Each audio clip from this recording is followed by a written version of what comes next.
Hey guys, tonight we're going to step into a time machine.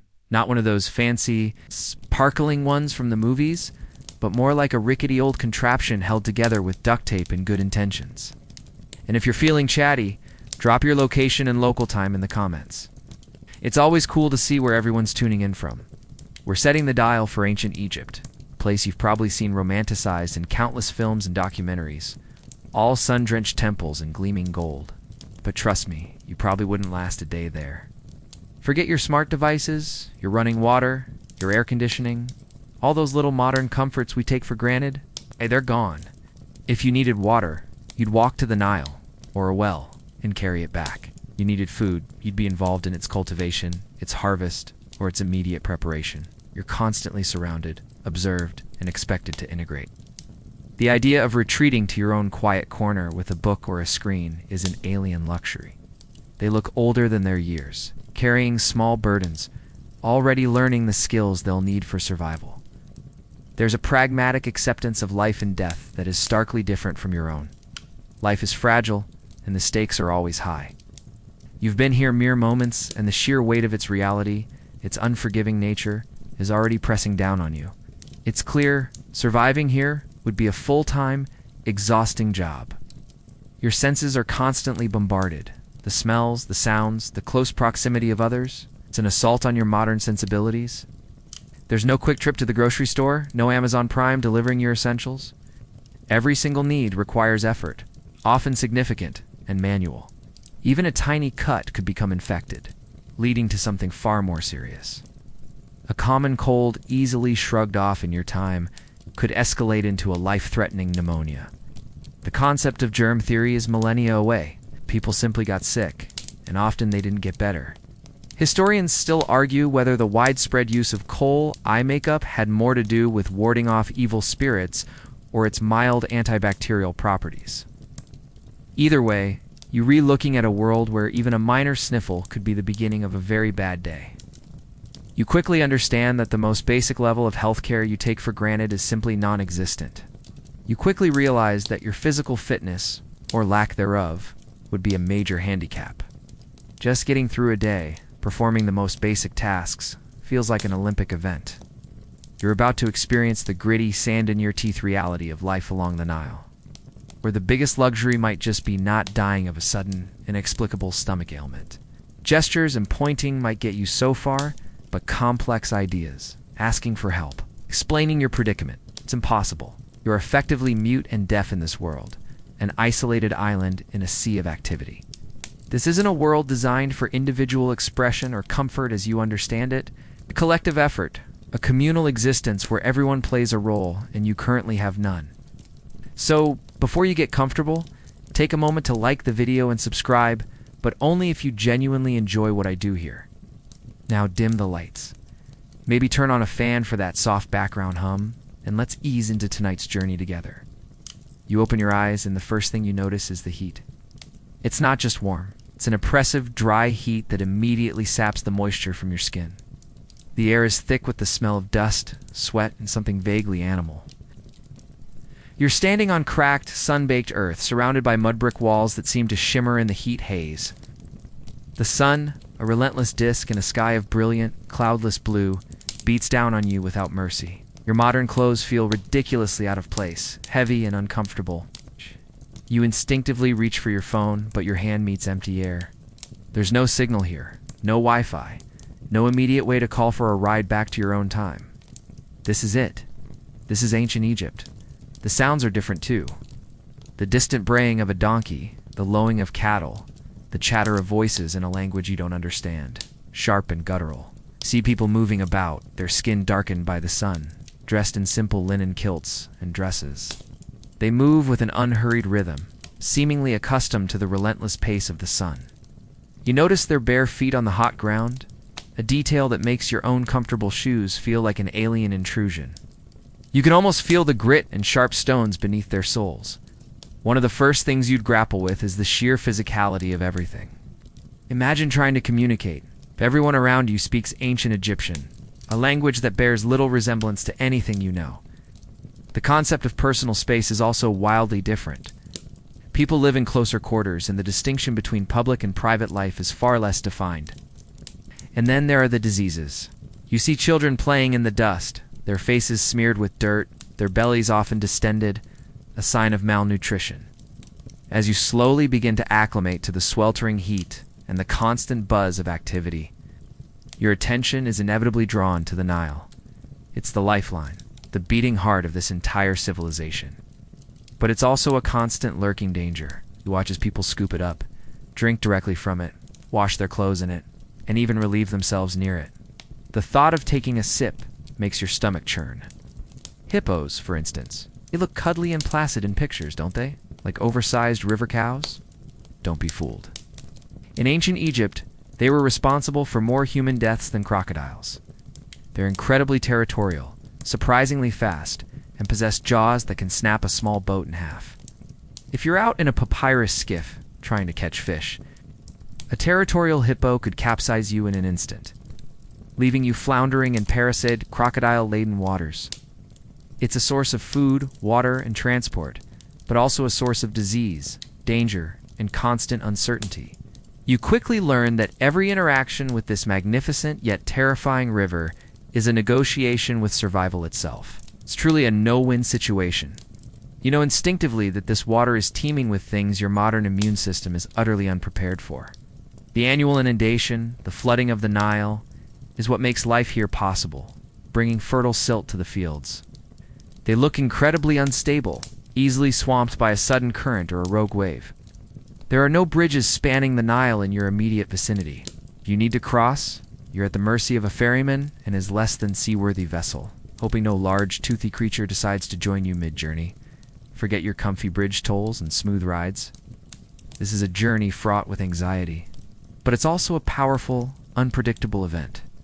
One year, the flood might be too low, leading to famine. Another year, it might be too high, destroying homes and crops. You'd live your entire life dictated by the whims of this river, a constant dance between prosperity and catastrophe.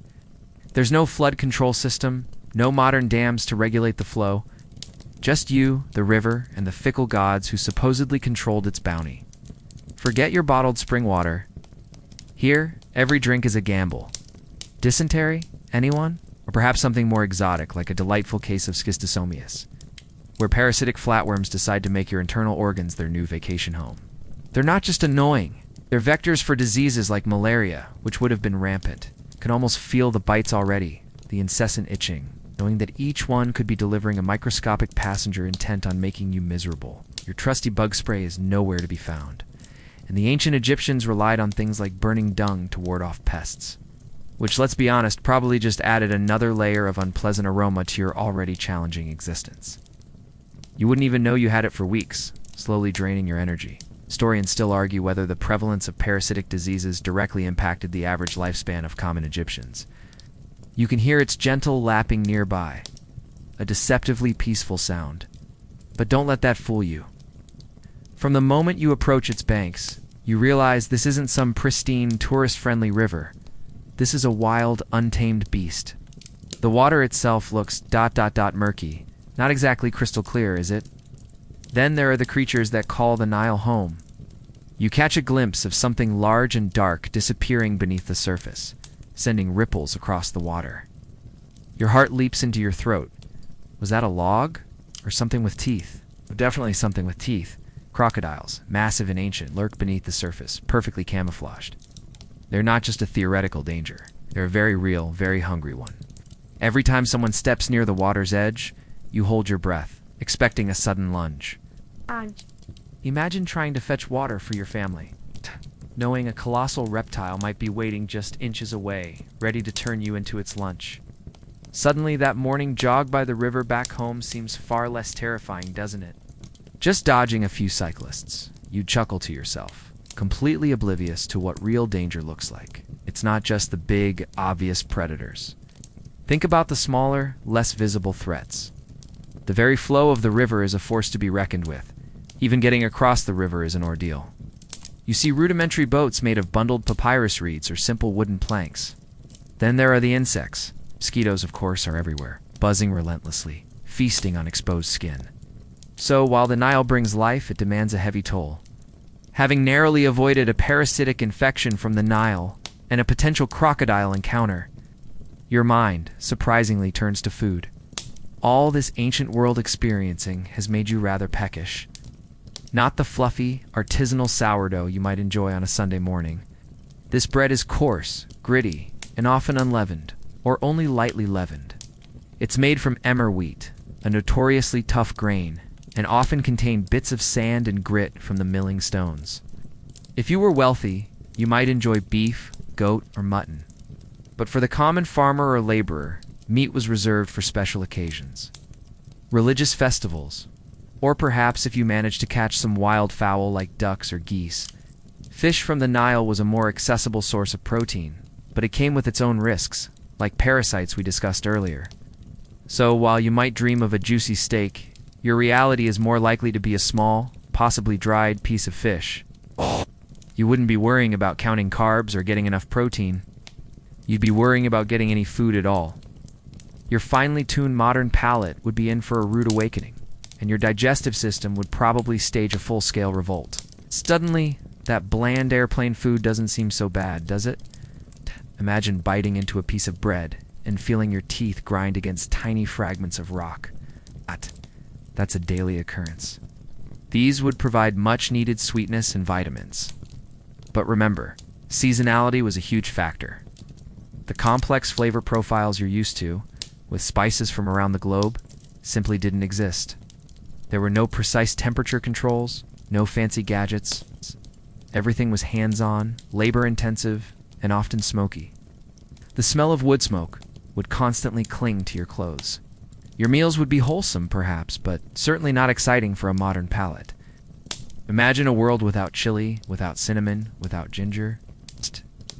It's a culinary wasteland compared to what you're accustomed to. You couldn't just pop down to the store and grab an apple in the middle of summer. You ate what was in season, or what had been dried and stored, which limits your options significantly. And speaking of storage, without refrigeration, preserving food was a constant battle against spoilage, insects, and rodents. Every morsel of food was precious. This wasn't some culinary misstep. It was an unavoidable consequence of the milling process. No wonder dental problems were rampant in ancient Egypt, leading to worn-down teeth and abscesses that would make you weep. Historians still argue whether the high incidence of tooth decay was primarily due to the gritty bread or the prevalence of sweet foods like dates and honey. You might be envisioning exotic spreads, juicy dates, perhaps some succulent roasted meats. Prepare to be thoroughly disappointed. The reality of ancient Egyptian cuisine is, to put it mildly, rather repetitive and surprisingly bland by modern standards. Your primary staple, the very foundation of every meal, would be bread. Alongside your daily dose of sandy bread, you'd be consuming beer. And yes, beer for breakfast, lunch, and dinner.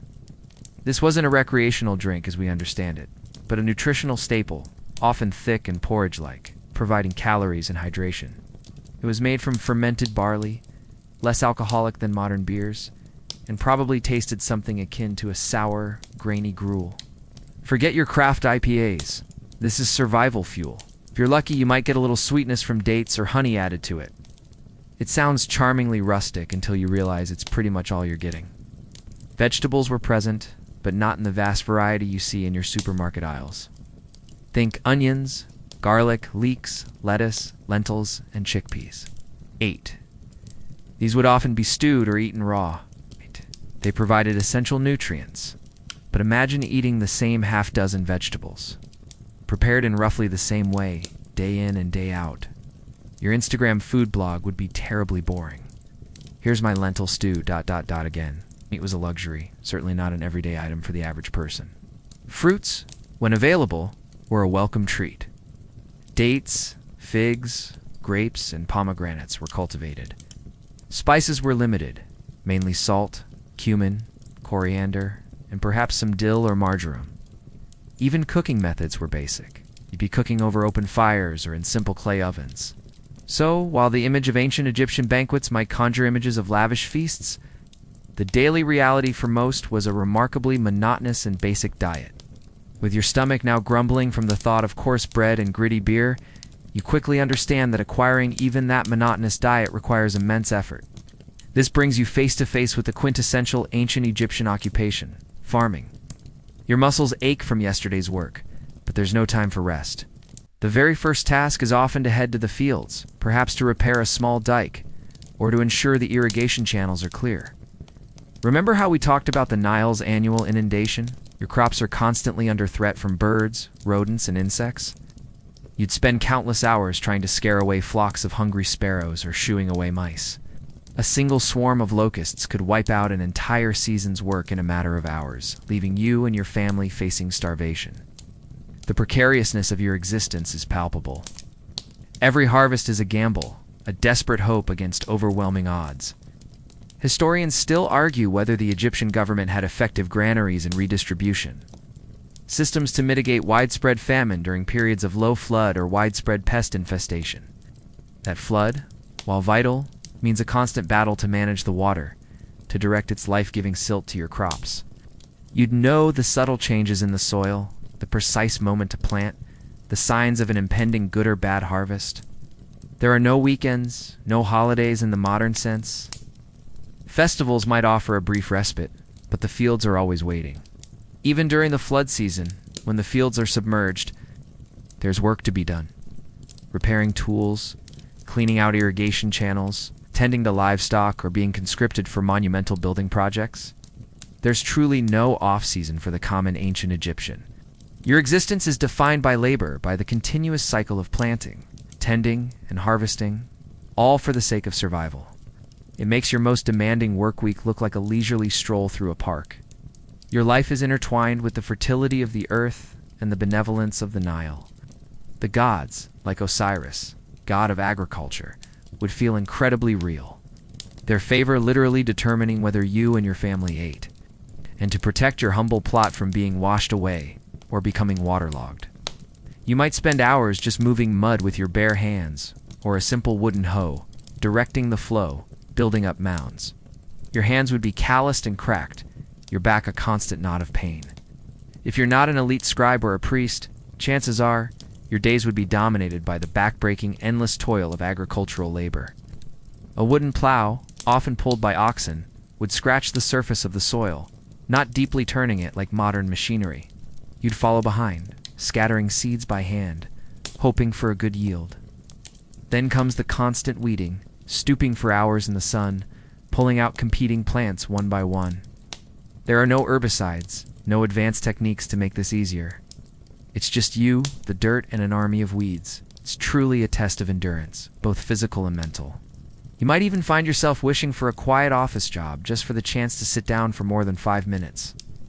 This is not some quaint, pastoral scene. This is relentless, manual drudgery under a scorching sun, dictated entirely by the rhythms of the Nile.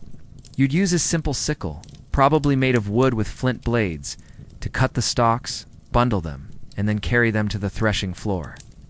Threshing involved animals trampling the grain to separate the kernels from the stalks, a dusty, noisy process. Then came winnowing, tossing the grain into the air so the wind could carry away the lighter chaff, leaving the heavier kernels to fall. Imagine doing all this in the stifling heat, with dust clogging your nostrils and sweat stinging your eyes. It's an incredibly inefficient process by modern standards, but it's the only one you have. We wake before dawn, the air's still cool, but already promising a blistering day. The primary tools you'd use are incredibly basic. Harvest time is even more intense. When the emmer wheat and barley are ripe, every available hand is needed. What about pests? There are no pesticides. Your connection to the land would be profound, born out of sheer necessity. This constant, physically demanding work is your reality from dawn till dusk, year after year. After a full day of battling grit in your bread, dodging hippos in the Nile, and toiling under the relentless sun in the fields, you might imagine a refreshing shower awaits. Prepare for another reality check. Ancient Egyptian hygiene was an experience, to say the least. This wasn't just a fashion statement. It was a practical measure against lice and fleas, which were ubiquitous. Imagine the constant itching, the tiny invaders making themselves at home in your scalp and clothing. Waste was collected in pots or pits, which would then be emptied into the Nile or onto dunghills. But remember, the water isn't clean. While the sun's UV rays have some sanitizing effect, your clothes would never be truly sterile. They'd always carry a faint aroma of river water and lingering microbes. And without modern laundry detergents, stubborn stains and smells would be a constant battle. Imagine wearing the same slightly not quite clean linen kilt day after day.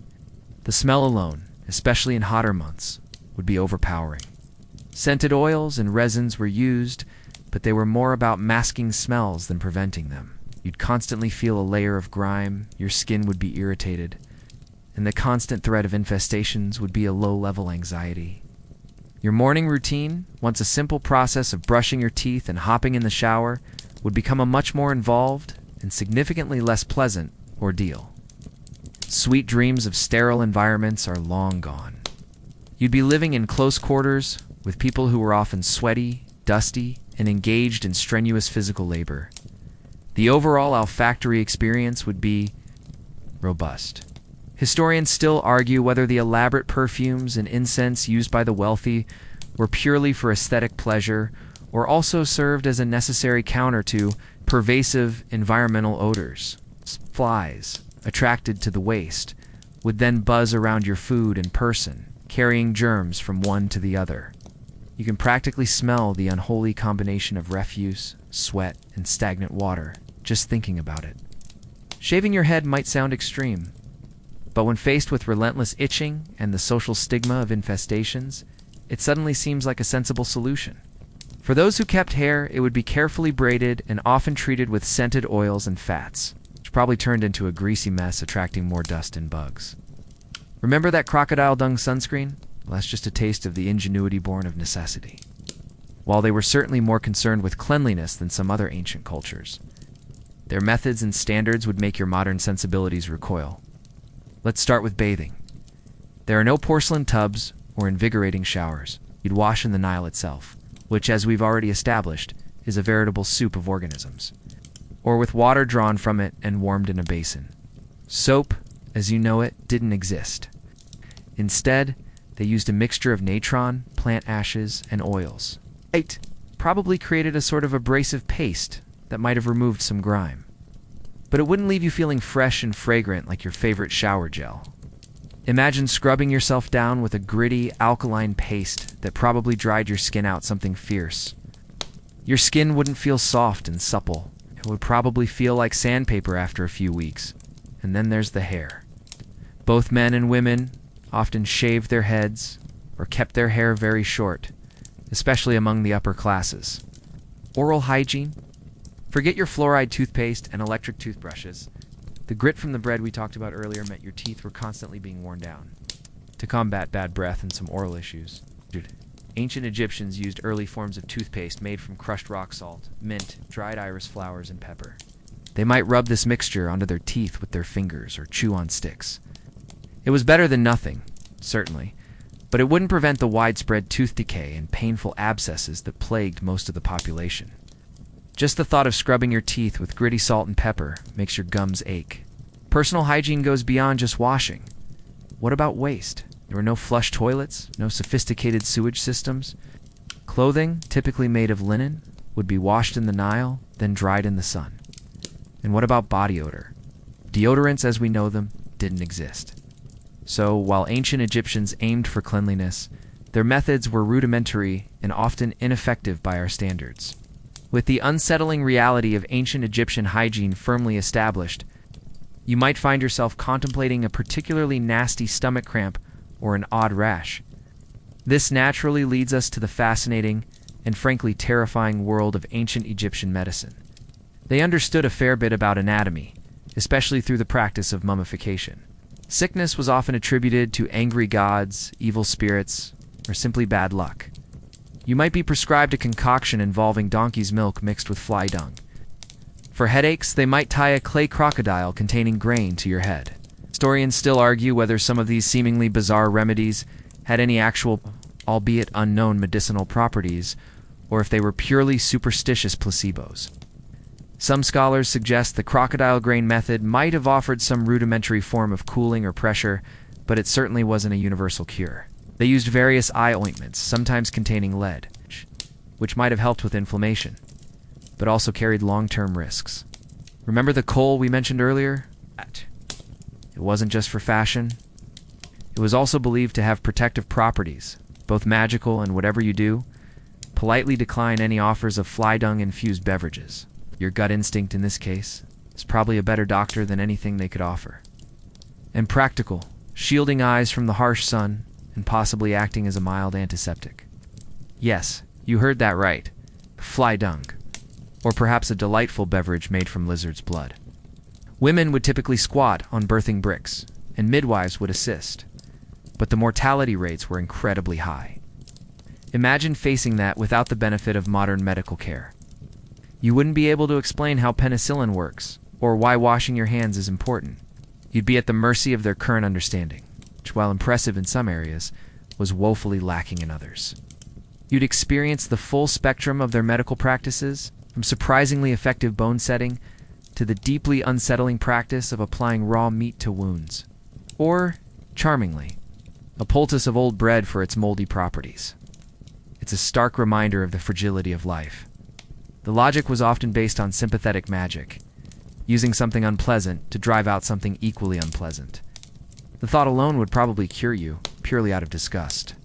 And forget about getting a second opinion. You'd just have to hold your nose and drink up. This meant that alongside any practical treatment, you'd be subjected to a barrage of magical incantations, amulets, and prayers. So while a doctor might set your broken leg quite competently, he'd also be chanting spells and offering sacrifices to Sekhmet, the goddess of plague, just in case. You'd probably find yourself thinking, just fix the leg, mate. No need for the interpretive dance. They could set broken bones, and they were surprisingly skilled at surgery, particularly for superficial wounds or abscesses. Evidence suggests they even performed rudimentary dental surgery, though you probably wouldn't want to be the patient for that. Imagine a very sharp bronze tool coming at your aching tooth with no anesthetic beyond perhaps a swig of beer. Ouch. Forget your modern hospitals, your antibiotics, your pain relievers. Here the line between medical knowledge, religious belief, and outright superstition was incredibly blurred, and your chances of a successful recovery from anything serious were slim to none. The good news? Ancient Egyptian doctors, or SNY, were surprisingly advanced for their time in certain areas. However, where they truly excelled in practical skills, their understanding of the causes of disease was wildly off the mark. Let's talk about some of their less effective remedies. For your digestive issues, a common complaint given the dietary and hygiene standards. Pain relief was rudimentary. Opium poppies were known and used for their analgesic properties, but not in a refined or controlled way. More often, you'd just have to grin and bear it. Childbirth was incredibly dangerous for both mother and child. Without antiseptics, infections were rampant. Even something as simple as an eye infection, common due to the dust and flies, could lead to blindness. Your modern understanding of pharmacology and germ theory would be completely useless. So, if you get sick in ancient Egypt, your best bet is probably to just try and sleep it off and hope for the best. Having survived the medical practices of ancient Egypt, your thoughts might now drift to something a little less life-threatening, but equally telling about daily life. Fashion. Forget the flowing, elaborate gowns and ornate headpieces you've seen in Hollywood movies depicting Cleopatra. For the vast majority of ancient Egyptians, practicality and comfort in the searing heat dictated everything. You wouldn't be sashaying down a catwalk. You'd be trying to keep cool and covered in a very simple, yet surprisingly effective manner. This was perfectly normal and practical. Imagine the laundry savings. Jewelry was popular with both men and women, rich and poor. Broad collar necklaces made of beads, intricate pectorals, bracelets, and anklets were common. When sandals were worn, they were simple affairs, typically made of papyrus or leather. You wouldn't be picking out an outfit for the day. You'd be putting on the same very basic, yet functional ensemble. The fashion statement you're remaking is less about individual style and more about enduring the relentless sun with as much comfort as possible. Not exactly arch-supporting, cushioned, athletic shoes, are they? Walking long distances on uneven hot ground in thin sandals or bare feet would quickly make you appreciate modern footwear. Your feet would be tough, calloused, and probably covered in cuts and bruises. These weren't just decorative. They often had symbolic or protective meanings. The quality and materials varied wildly, from simple faience beads for the common person to gold and precious stones for the elite. You might find yourself adorned with a simple string of blue beads, believing they offered protection from evil. For adults, the stark simplicity of their clothing meant that status was often conveyed not by the complexity of the garment itself. Wigs provided protection from the sun, acted as a barrier against lice, and could be styled elaborately for special occasions. They were made from human hair, plant fibers, or even wool, and often infused with scented oils. Imagine the feeling of a heavy, perfumed wig on your shaved head in the Egyptian sun. Practical, perhaps, but certainly not light and breezy. Historians still argue whether the widespread use of wigs was primarily for hygiene, status, or purely aesthetic reasons. But by the fineness of the linen, its sheerness, and the addition of accessories, a rich person's linen might be almost transparently thin, showing off their wealth and their lack of need for heavy, coarse fabric. For men, the standard attire was the kilt. This was essentially a rectangular piece of linen fabric, wrapped around the waist and held in place by a belt, often tied in the front. It varied in length, from knee length for laborers to calf length for higher status individuals. The material was almost exclusively linen, spun from flax. Linen is incredibly breathable and light, perfect for the hot, dry climate. You'd appreciate its coolness almost immediately, even if its simplicity feels a bit exposed. No pockets naturally, so any personal items would need to be carried in a small bag or tucked into the waistband. Imagine trying to carry your wallet and phone that way. A recipe for disaster. Women generally wore a simple calasiris, a close-fitting sheath dress that often stretched from just below the breasts to the ankles, held up by one or two shoulder straps. Like the men's kilts, these were made of white or off-white linen, again prioritizing breathability. The simplicity of the design meant it was easy to make and comfortable to wear in the heat. It offered more coverage than the kilt, but was still designed for airflow.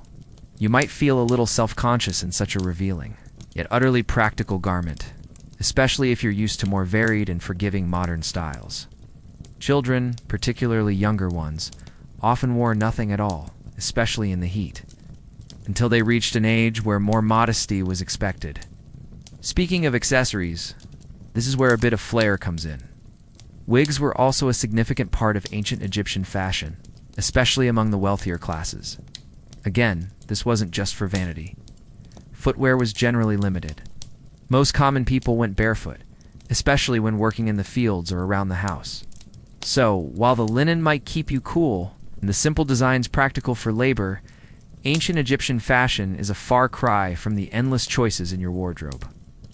Dressed in your simple linen, feeling the relentless sun on your scalp, your attention shifts from what you wear to where you live. Forget sprawling estates or even cozy apartments. The homes of ancient Egypt for the vast majority of the population were remarkably similar. Humble, functional, and deeply integrated with the natural environment.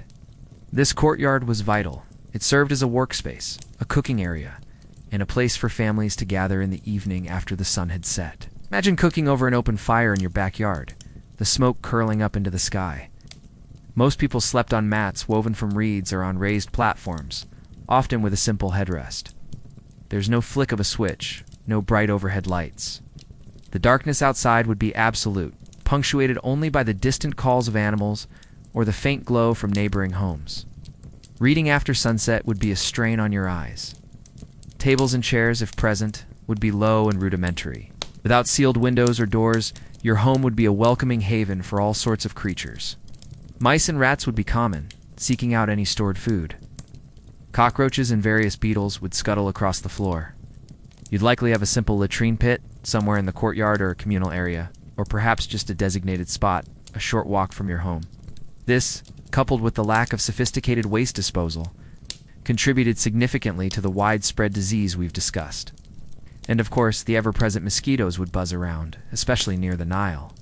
Scorpions and snakes were also a real threat, particularly in rural areas, seeking shelter from the heat. Your sense of coziness would be constantly challenged by the rustling, buzzing, and scurrying sounds of unwelcome house guests. Historians still argue whether some ancient Egyptian home designs, like small windows placed high on walls, were more for security, ventilation, or to minimize insect entry. Storage would be in clay pots, baskets, or woven chests. But these small openings would undo much to keep out the dust storms or the incessant flies that would constantly plague your living space. Fly swatters didn't exist, so you'd be constantly shooing them away from your food and face. The floors would be packed earth, sometimes covered with mats.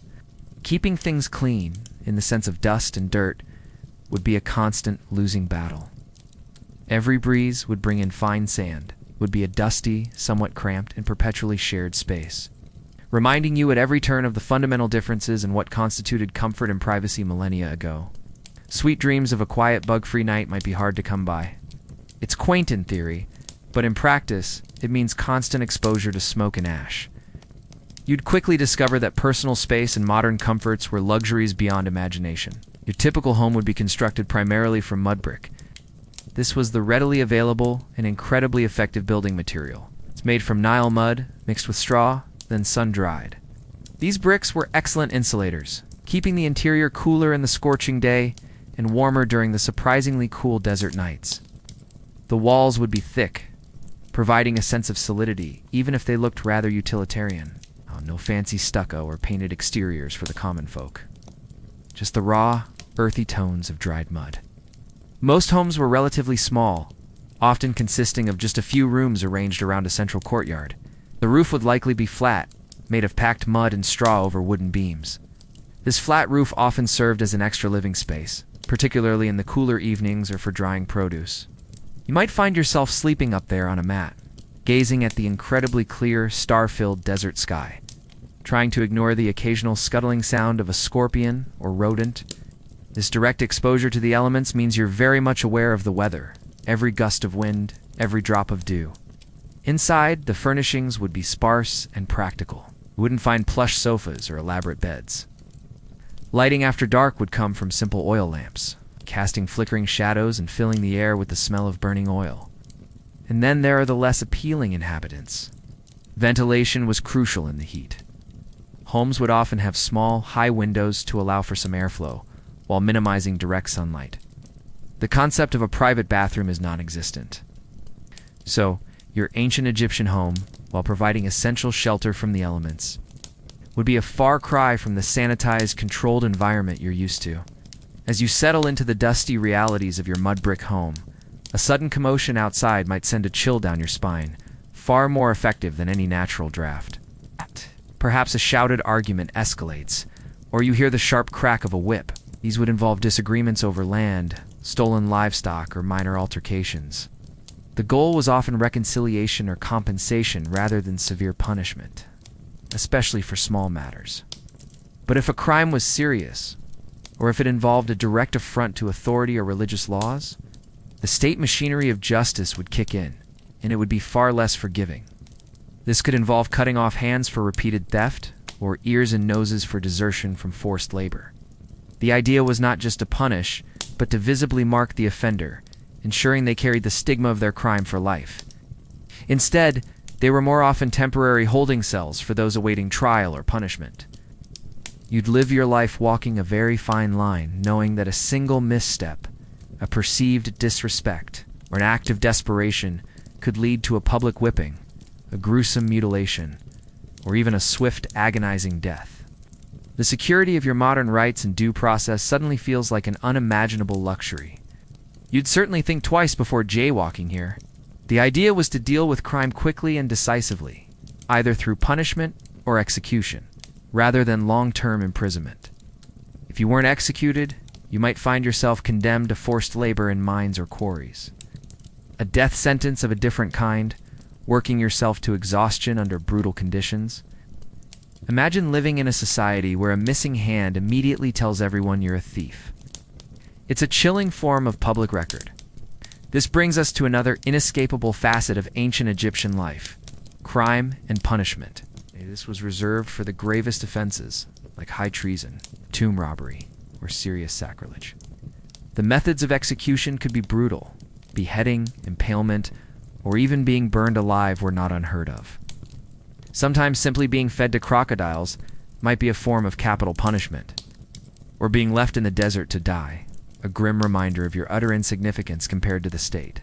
The sheer finality and brutality of these punishments would keep most people in line, fostering a deep respect, or perhaps fear, of the law. Forget your complex legal systems, your lengthy appeals processes, or your presumption of innocence. Flogging was a common punishment for various offenses, from minor infractions to more serious property crimes.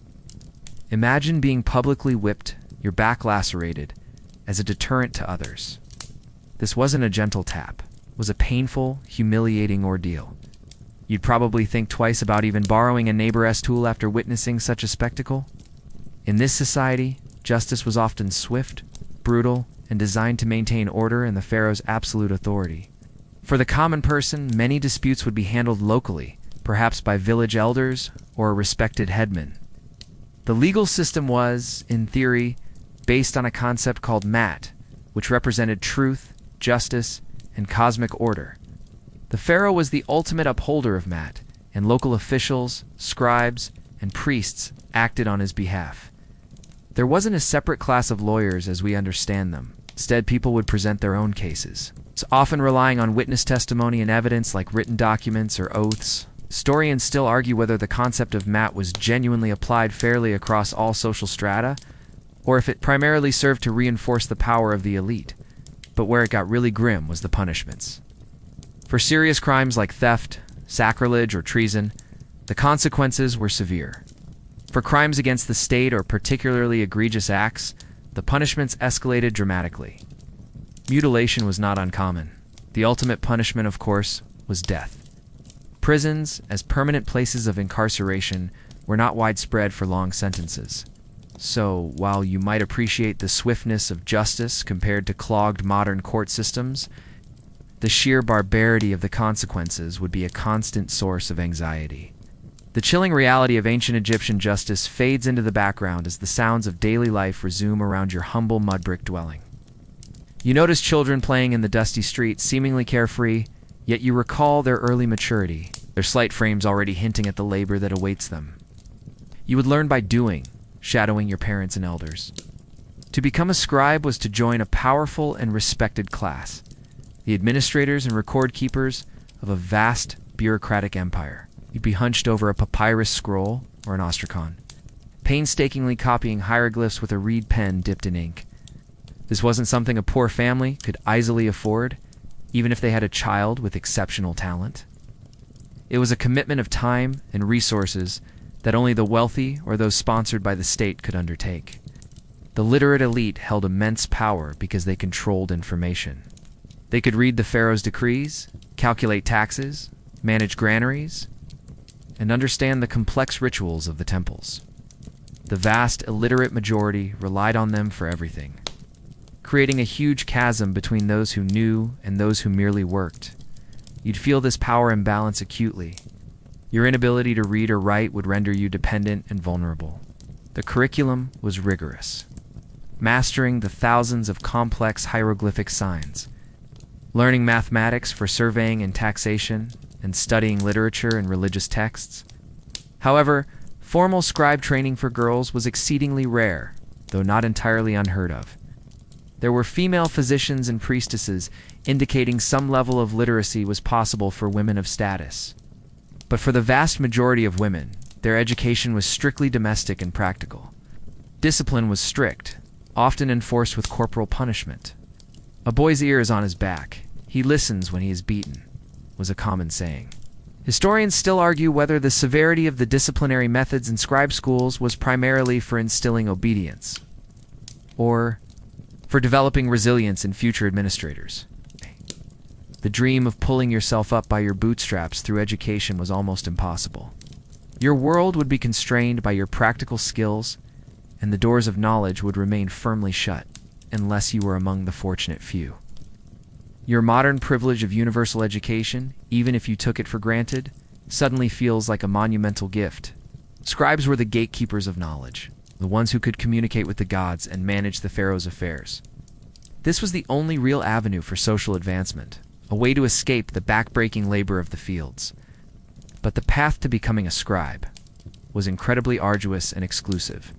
Boys would learn to till the fields, manage irrigation, herd livestock, and perhaps master a craft like pottery or carpentry from their fathers. Girls would learn domestic skills from their mothers, grinding grain, baking bread, weaving linen, and raising younger siblings. This was practical, hands-on learning, essential for survival, but it offered no path to social mobility beyond your immediate trade. You were born into your role, and you would likely die in it. This brings you to a stark realization about another critical aspect of this society: education. Forget compulsory schooling, public libraries, or even widespread literacy.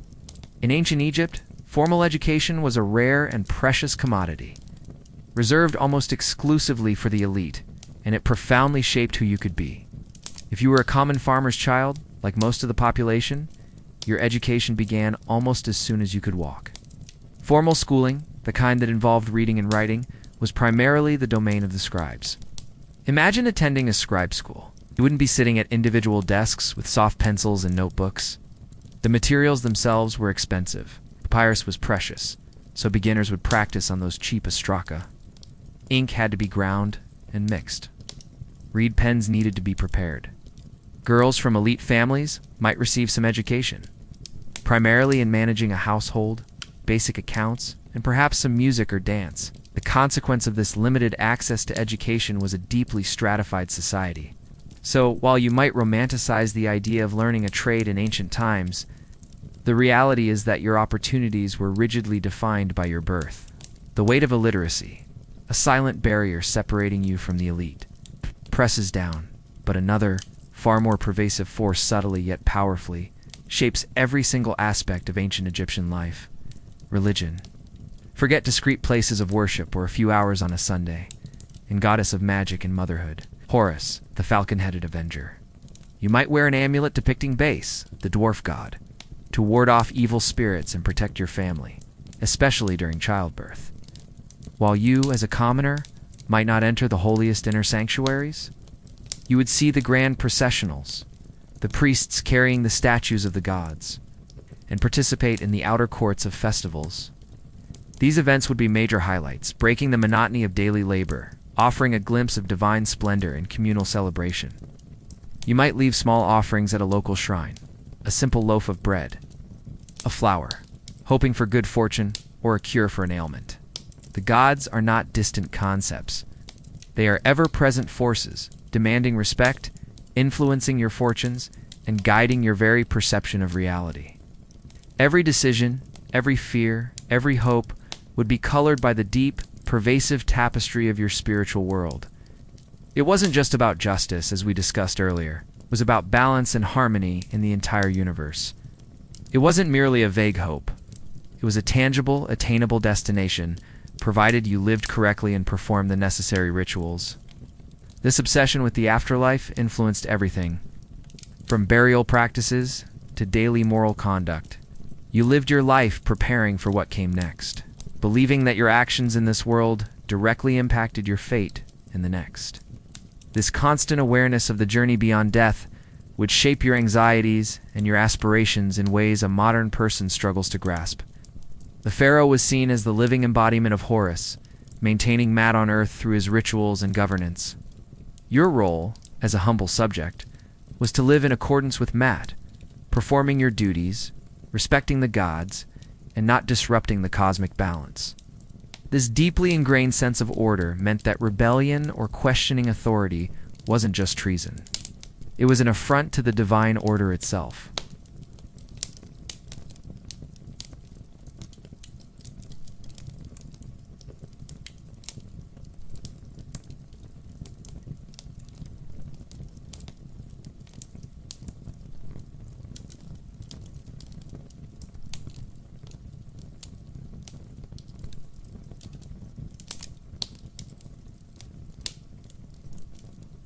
It's like having a sprawling, divine bureaucracy, and you'd need to know who to appeal to for what.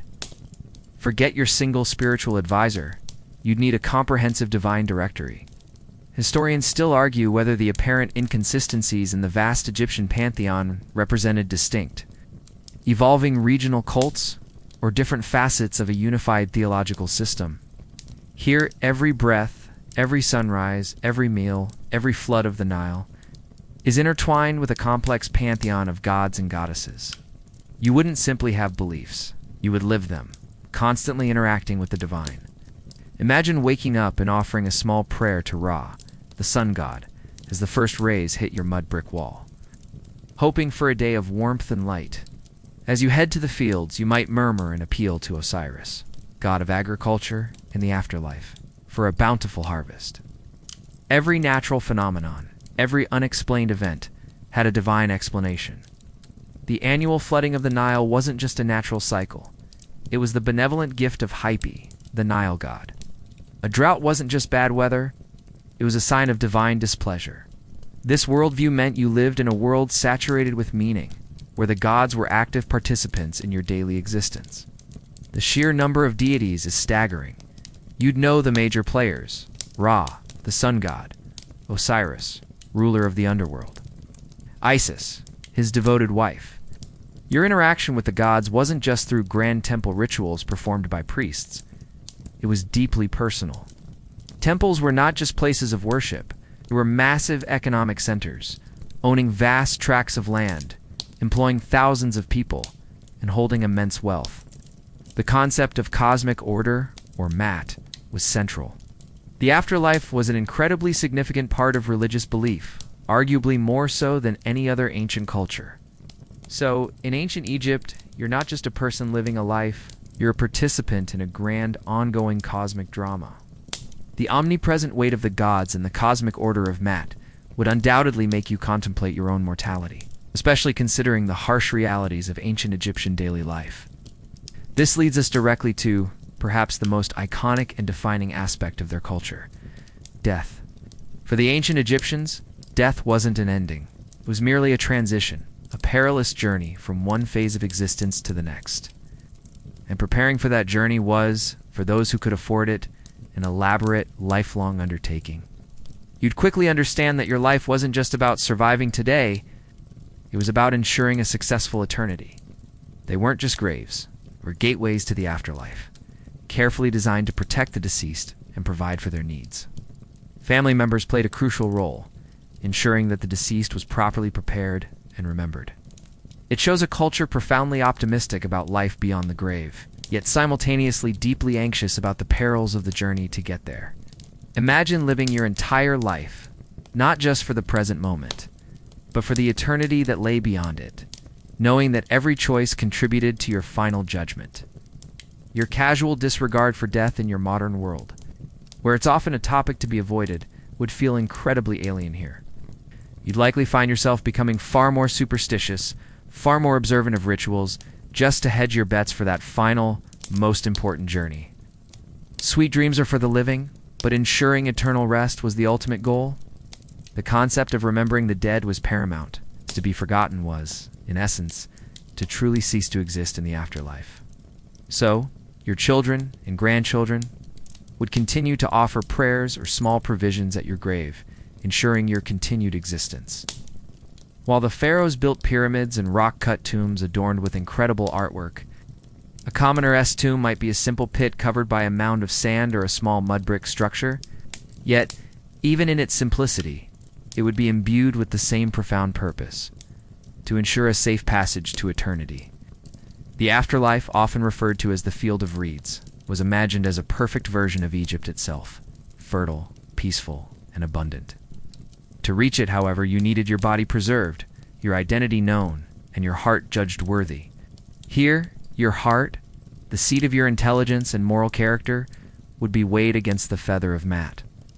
If your heart was heavy with sin, the monstrous Ammit, part crocodile, part lion, part hippopotamus, would devour it, condemning you to oblivion. If your heart balanced with the feather, you passed into the Field of Reeds. This spiritual reckoning would be a constant background hum of anxiety throughout your life. Every action, every lie, every kindness was believed to contribute to the weight of that metaphorical heart. Historians still argue whether the concept of the weighing of the heart primarily functioned as a moral compass for the living, or as a theological justification for the divine right of rulers. This belief fueled the entire industry of mummification and tomb building. For the common person, mummification, as depicted in grand museums, was largely out of reach. That intricate process involving brain removal and organ preservation was incredibly expensive and time-consuming, reserved for the pharaohs and the wealthy elite. Your own passing would be far simpler, yet still rooted in the same core beliefs. Your body might be naturally desiccated by the hot, dry desert sand, or perhaps wrapped in linen and buried in a simple pit or a modest grave, along with a few personal possessions. These might include a small pot of food, a simple amulet, or a tool, intended to aid you in the journey or provide sustenance in the afterlife. The idea was still to keep your physical form intact, as it was believed to be essential for your ka and ba to return to. The most crucial moment after death was believed to be the weighing of the heart ceremony in the Hall of Two Truths. Tombs, even humble ones, were seen as eternal homes. Funerary rituals, even for the poor, would involve lamentations, processions, and prayers. The sheer amount of resources, labor, and belief invested in death is truly astonishing. With the ever-present shadow of the afterlife looming, you might think the ancient Egyptians would be too busy contemplating eternity to bother with mundane matters. But no, even in this spiritual society, one inescapable reality would firmly anchor you to the present: taxes. Forget your annual tax returns or the various deductions you try to claim. In ancient Egypt, taxation was a constant, pervasive burden, levied on almost everything you produced or owned. You might be conscripted for a certain period each year to work on state projects. This could mean digging irrigation canals, quarrying stone, or, most famously, collaborating on the pharaoh's monumental building projects, temples, obelisks, and of course, pyramids. If you wanted to bring goods to market, you'd pay a fee. It was a comprehensive system designed to capture wealth at every possible point. The pharaoh's right to levy taxes was divine, inherent in his role as the ruler and intermediary between gods and men. Your role was simply to obey and provide, would be an annual, inescapable presence, reminding you precisely who truly controlled the fruits of your labor. Your current tax woes might seem trivial in comparison. This constant drain on your resources meant that accumulating wealth, beyond basic subsistence, was incredibly difficult for the common person. Every good year you had, a large portion of your surplus would be claimed by the state. It was a treadmill of production and obligation, with little opportunity to get ahead. This wasn't necessarily chattel slavery, but it was forced labor, a duty owed to the pharaoh, and it could take you away from your family and fields for weeks or even months at a time. Imagine trying to manage your farm or feed your family when the primary breadwinner is off hauling massive stones under the desert sun. It truly makes you appreciate the concept of a regular paycheck. And meticulously recorded by the very scribes whose privileged education we discussed earlier. They kept meticulous records of every field, every granary, every head of livestock. Their rolls and ledgers dictated who owed what, ensuring that every peasant, every artisan, contributed their share. Their power stemmed directly from their ability to record and calculate, reinforcing their elevated status in society. Eddie! You'd view them with a mixture of respect for their knowledge and a certain amount of dread. Knowing they held the power to demand your meager surplus, imagine, after all that back-breaking work in the fields, nurturing your crops through the growing season, battling pests, and hoping for a good flood, that a significant portion of your harvest isn't actually yours to keep. If you were a fisherman, a portion of your catch would go to the state. If you were a potter, a percentage of your earthenware, even the linen you wove, the beer you brewed, all of it could be subject to a state claim. It's a system designed to extract resources from the populace to support the vast administrative and religious machinery of the kingdom. There was no escaping it. Tax evasion was simply not an option, and the consequences, as we learned with crime and punishment, could be dire. Historians still argue whether the Egyptian tax system, while seemingly oppressive, was also surprisingly efficient in managing resources for public works and famine relief compared to other ancient societies. The pharaoh, as the divine owner of all land and its produce, demanded his due. This would primarily take the form of grain taxes. Scribes, accompanied by officials, would arrive at your threshing floor after the harvest, meticulously measuring your yield. A percentage, often substantial, would be carted away to the state granaries. You'd literally watch your hard-earned food disappear, destined to feed the court, the army, the priests, or to be stored against times of famine. It wasn't just grain. Almost everything was subject to some form of taxation or levy. Beyond direct taxes on produce, you also had labor obligations, effectively a form of indirect taxation. The scribes, with their mastery of hieroglyphs and mathematics, were the crucial cogs in this vast taxation machine. There was also a system of tolls and duties on goods moving through certain areas or ports, further adding to the cost of anything traded. The concept of a fair tax or democratic representation in taxation was completely alien.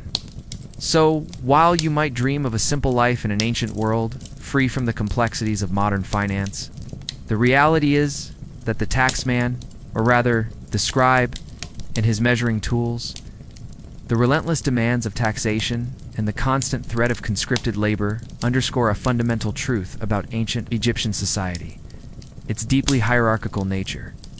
This brings us to a topic often misunderstood and frequently sensationalized: slavery. The vast majority of the population, as we've already established, were free peasants tied to the land, and obligated to pay taxes and perform labor.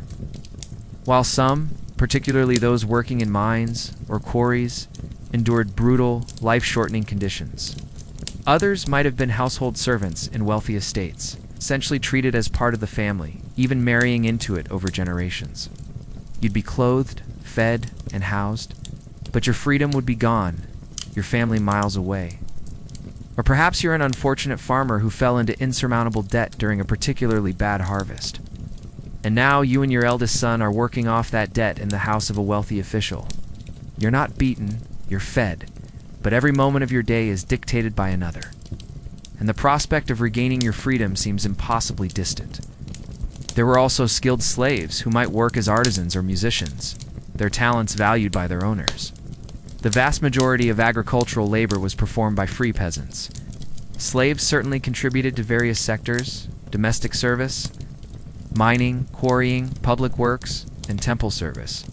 But they weren't the sole engine of the economy. The scale was different. The idea of chattel, where a person is treated purely as property with no rights, was present. But it wasn't the only form of servitude. You would be someone else's property, or bound by inescapable obligations, your destiny, not your own. Your very presence in this ancient world, unable to communicate, stripped of your modern identity, this might even feel like a strange temporary form of servitude yourself, beholden to the whims of a bygone era. The knowledge of individual human rights, which you probably take for granted, would feel like a distant, impossible dream in this ancient land. A slave could, in some cases, own property, testify in court, and even eventually gain their freedom. This was a duty, not ownership, though it could be incredibly harsh and demanding, effectively a form of state control over labor.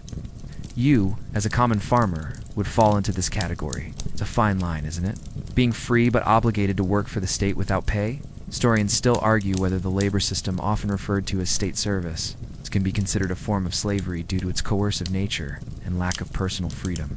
Forget the Hollywood depictions of vast legions of enslaved people building the pyramids under the lash. The reality was far more nuanced, complex, and in many ways just as pervasive, even if it didn't always fit our modern definition of chattel slavery. Firstly, it's crucial to distinguish between various forms of unfree labor. True slavery in ancient Egypt did exist, but it wasn't always based on race or permanent inherited status in the way it later evolved in other cultures. Slaves primarily came from a few sources: prisoners of war captured during military campaigns, debtors, who might sell themselves or their family members into servitude to pay off debts, and individuals who had committed serious crimes and were condemned to forced labor as a punishment. So you might find a captured Nubian warrior working alongside a disgraced Egyptian thief, both in a form of servitude. The treatment and conditions of slaves varied wildly. Imagine being a foreign prisoner of war, stripped of your identity, and forced to serve in a temple workshop, grinding pigments for the priests. The economy of ancient Egypt, while agricultural, did not rely on mass, plantation-style slavery like some later societies. Despite the variations in treatment, the core reality of slavery, in any form, is the loss of personal freedom and agency. The subtle, yet powerful distinctions of servitude and freedom, and the omnipresent reach of the pharaoh's authority, bring us to the most visible and awe-inspiring manifestation of ancient Egyptian power and labor: Construction. Forget modern cranes, excavators, and precision engineering. This is where your back would truly begin to protest.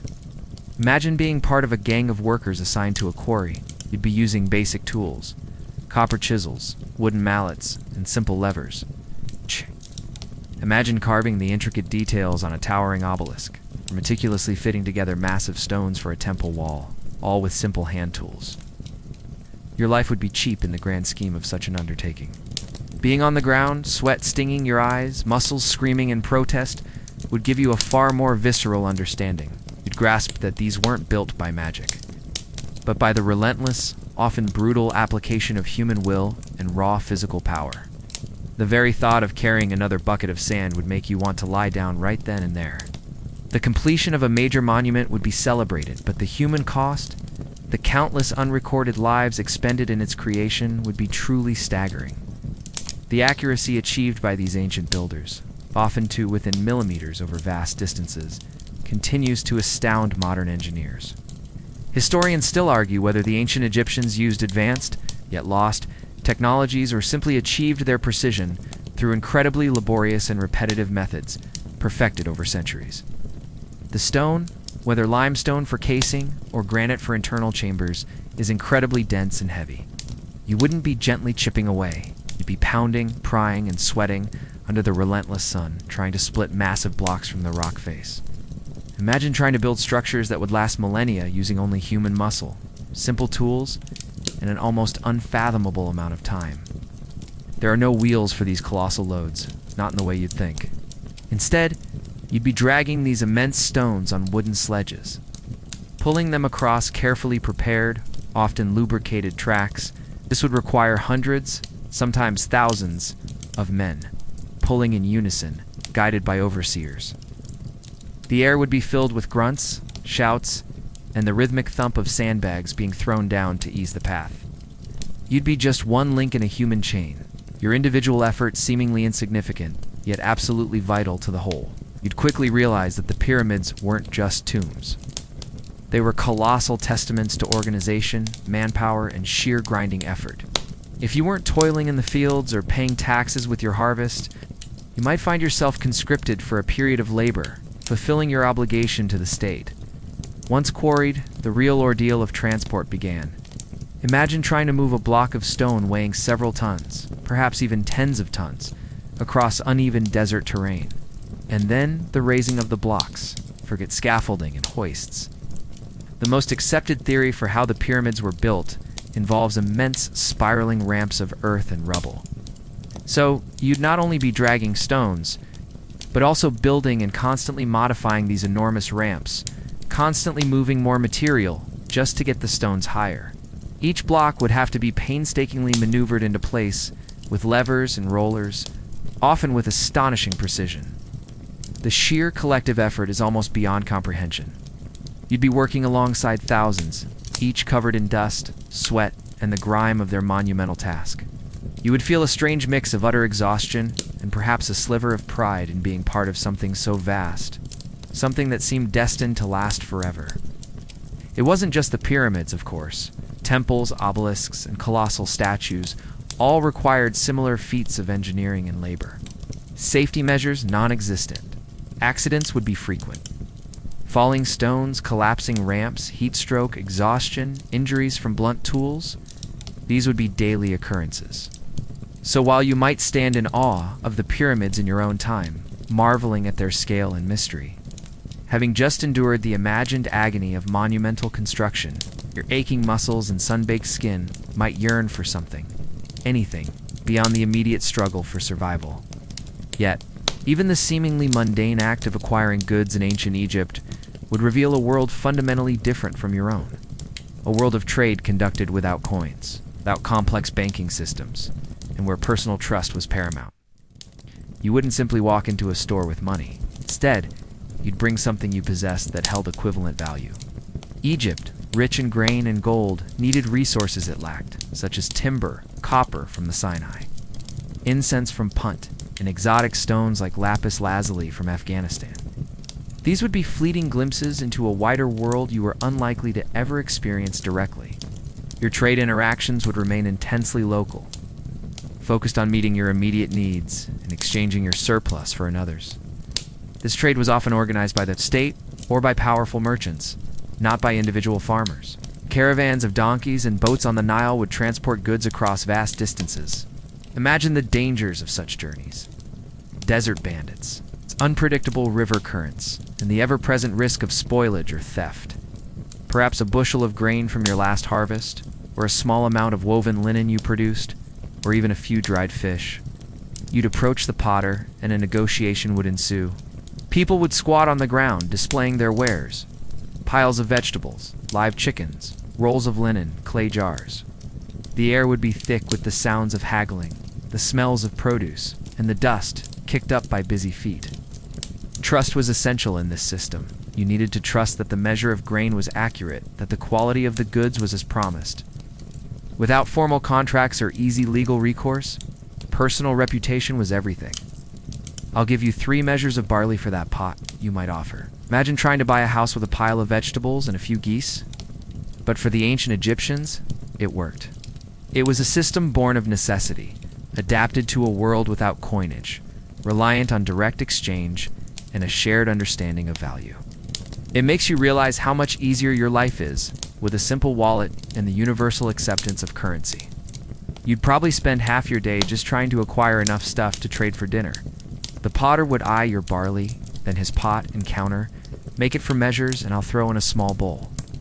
This direct exchange or barter was the bedrock of the ancient Egyptian economy. Forget your credit cards and online shopping. Here it was all about bartering and direct exchange. There was no universally accepted currency like coins until much later in Egyptian history, influencing trade in the very late periods.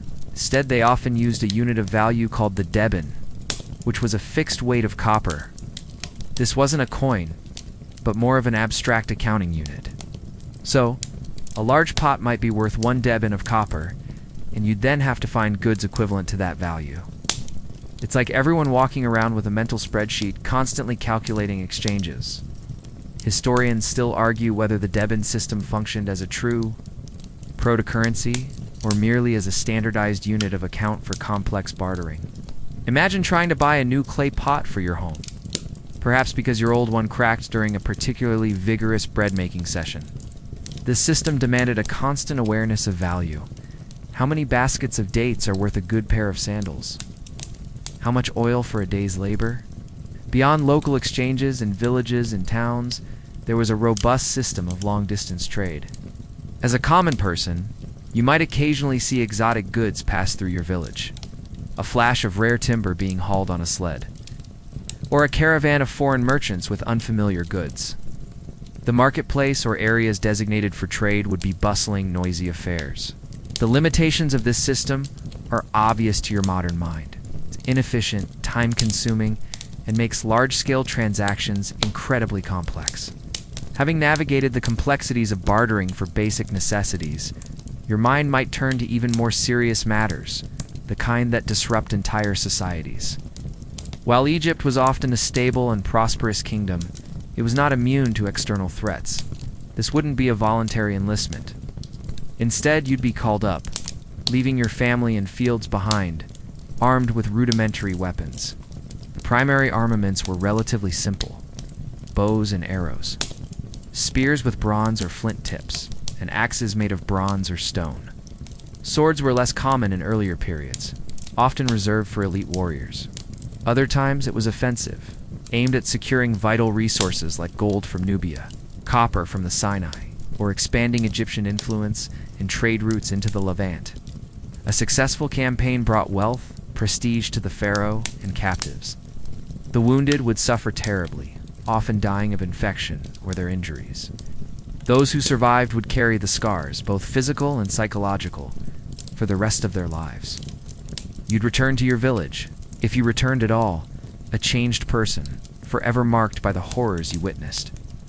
Your protection would be minimal, perhaps a simple leather tunic, or nothing more than your linen kilt. Their arrival would swell the ranks of the unfree, a grim reminder of the costs of war. For the soldiers, success meant spoils of war, sometimes land, sometimes a share of the plunder, and the prestige of serving the pharaoh. Your chances of survival would feel slim, and the memory of the sheer brutality would haunt your every waking moment. You'd quickly realize that war, in this era, was less about strategy and more about sheer desperate, often bloody human confrontation. For the unlucky ones, it meant a swift, brutal end on a foreign battlefield. Far from home and the comforting rituals for the afterlife, historians still argue whether the Egyptian military was primarily a defensive force or an instrument of imperial expansion throughout different periods of its history. There was no widespread use of metal armor for the common soldier. This brings us to the stark reality of warfare in ancient Egypt. Forget your modern concepts of precision bombing and highly trained special forces. This was Bronze Age brutality, a visceral, terrifying clash of bodies. A fight for resources, territory, and, crucially, the divine right of the pharaoh to rule. As a common citizen, you likely wouldn't be a professional soldier. But if the drums of war beat, you could easily find yourself conscripted into the pharaoh's army. Imagine the chaos of a battlefield. There were no highly organized formations as seen in later Roman legions. These were light, fast, two-wheeled vehicles, typically manned by a driver and an archer.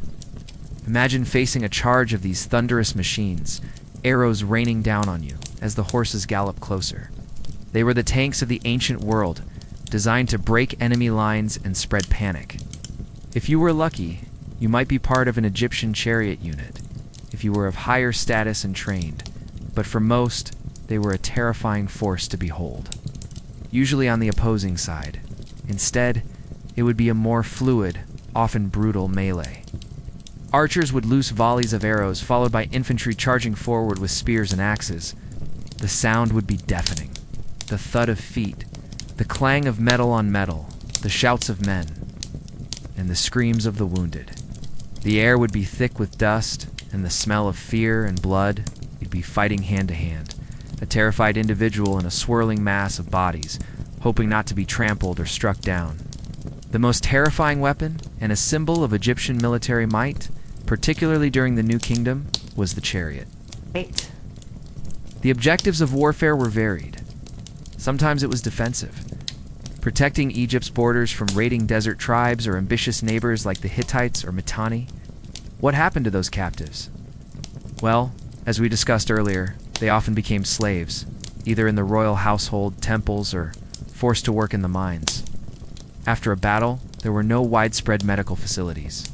So, while tales of the pharaoh's mighty armies might fill you with awe in the comfort of your own home, being thrust onto an ancient Egyptian battlefield would be a terrifying, visceral experience. Having narrowly escaped the Bronze Age battlefield, your relief, if only imagined, would be profound.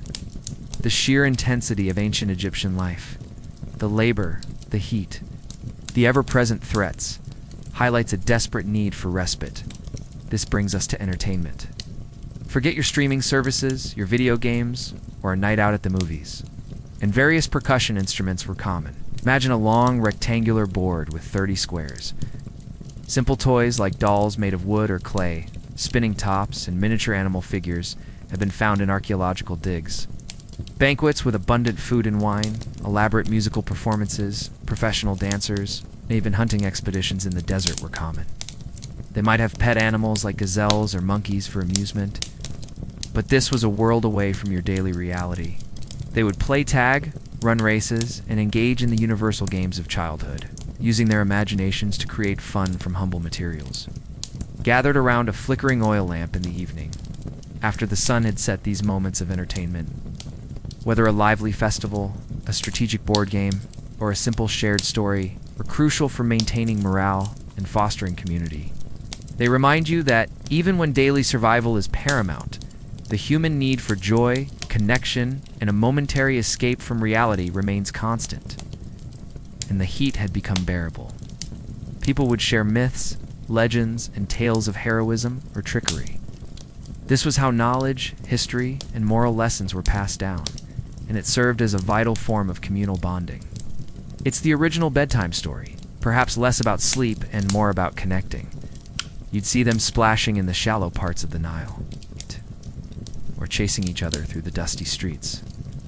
You'd play with pawns and throw sticks to determine your moves, trying to be the first to get your pieces off the board.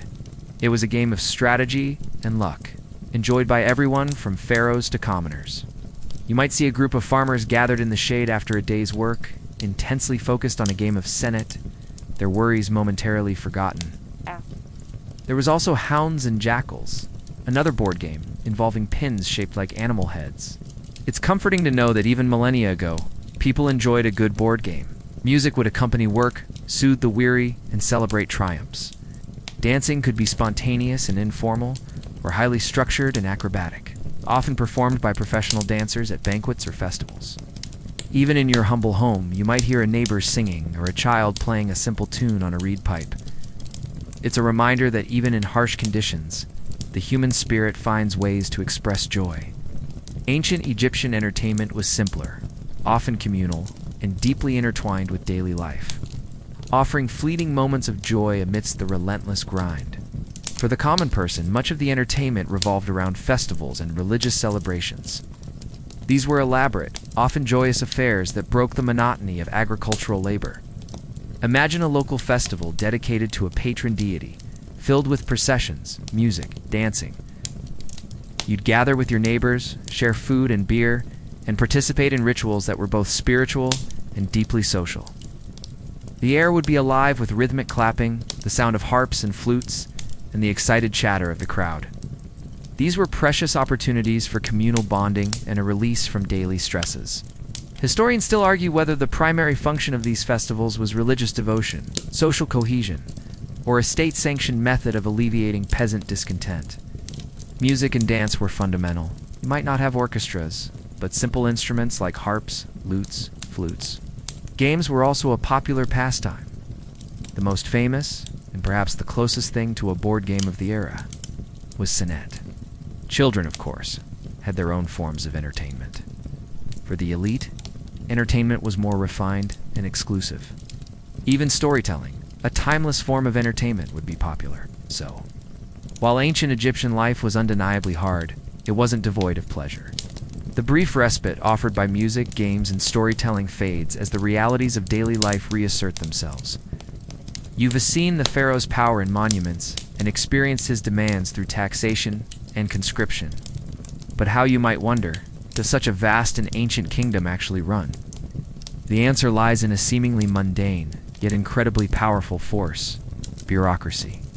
Forget your modern notions of red tape and endless forms. In ancient Egypt, the scribes were the silent backbone of the empire, wielding immense influence through their mastery of information and record-keeping. If you wanted your child to escape the dusty fields, becoming a scribe was the ultimate goal. The wisdom texts of the era are full of advice, praising the scribal life, urging young men to pursue it and avoid the hardships of manual labor. Patiently writing in their dusty offices, who translated his will into actionable policy and maintained the intricate fabric of the state.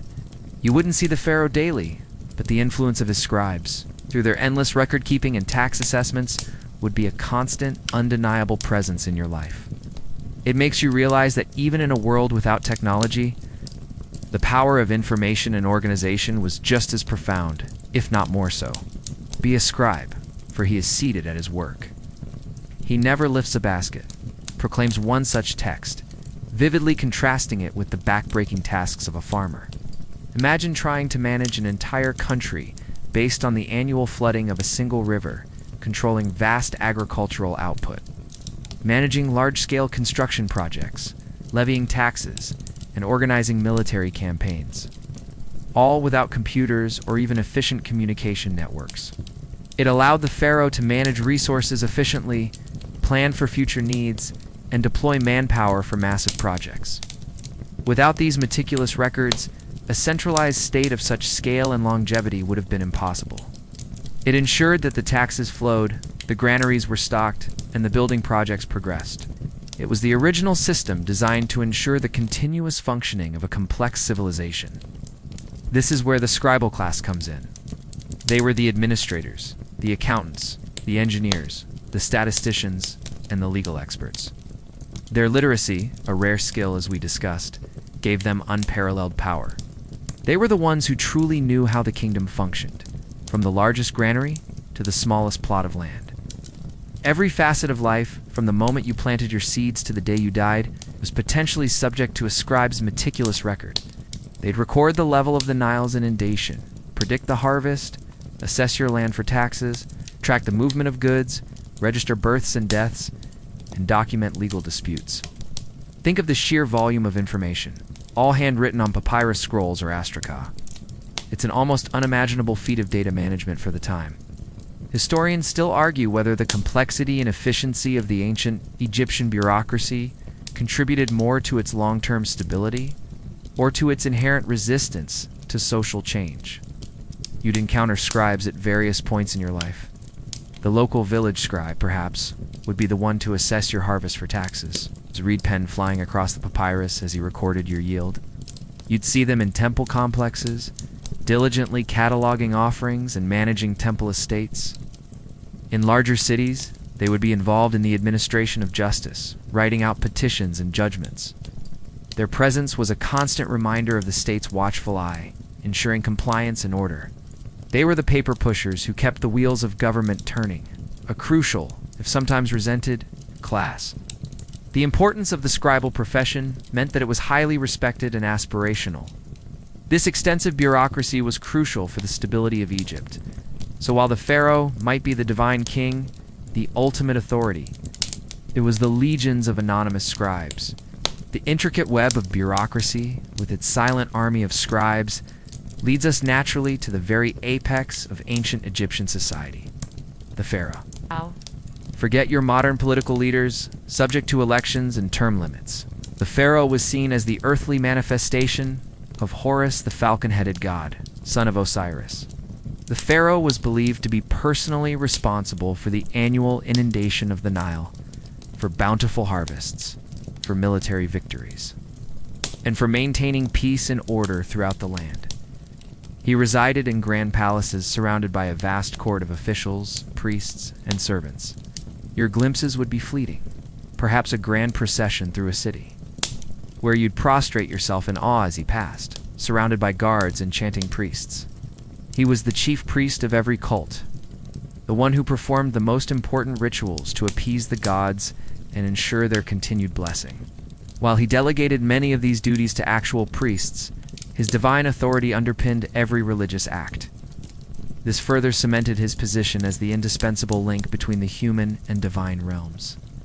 Historians still argue whether the pharaoh's divine kingship was a genuine religious belief held by the populace, or primarily a political construct to consolidate power. Or you'd see his colossal statues, larger than life, adorning temples and public spaces, their impassive faces gazing out, a permanent reminder of his omnipresent power. His image would be on every temple wall, every official decree, every tax record. He was the sun around which your world revolved. From the taxes you paid to the festivals you celebrated, from the laws you obeyed to the very concept of your nation's well-being, it all flowed from the divine authority of the man who sat on the throne. Your understanding of leadership, rooted in democracy and accountability, would be utterly alien in a world ruled by a living God. Every aspect of his life, from his daily routine to his public appearances, was governed by elaborate rituals designed to reinforce his divine status. He would wear distinctive regalia, the double crown symbolizing his rule over Upper and Lower Egypt. The ceremonial beard, the crook and flail, representing kingship and fertility. He appointed all officials from the vizier, his chief minister, down to the local administrators. This centralized authority, stemming from a single divine individual, was a key factor in Egypt's remarkable stability and longevity as a civilization. These weren't mere costumes. They were potent symbols of his divine authority. When things went well, it was a sign of his divine favor. When things went poorly, a low flood, a famine, a military defeat, it could be attributed to his displeasure with the people or a temporary waning of his divine power, which would be rectified through rituals and offerings. It was a heavy burden of divine responsibility, far beyond any earthly monarch. When he died, he became Osiris, joining the gods in the afterlife, and his successor became the new living Horus. This continuous cycle of divine kingship provided immense stability and legitimacy to the throne. You wouldn't question the pharaoh's decisions. To do so would be to question the will of the gods themselves, an unthinkable act that would disrupt the cosmic order of Maat.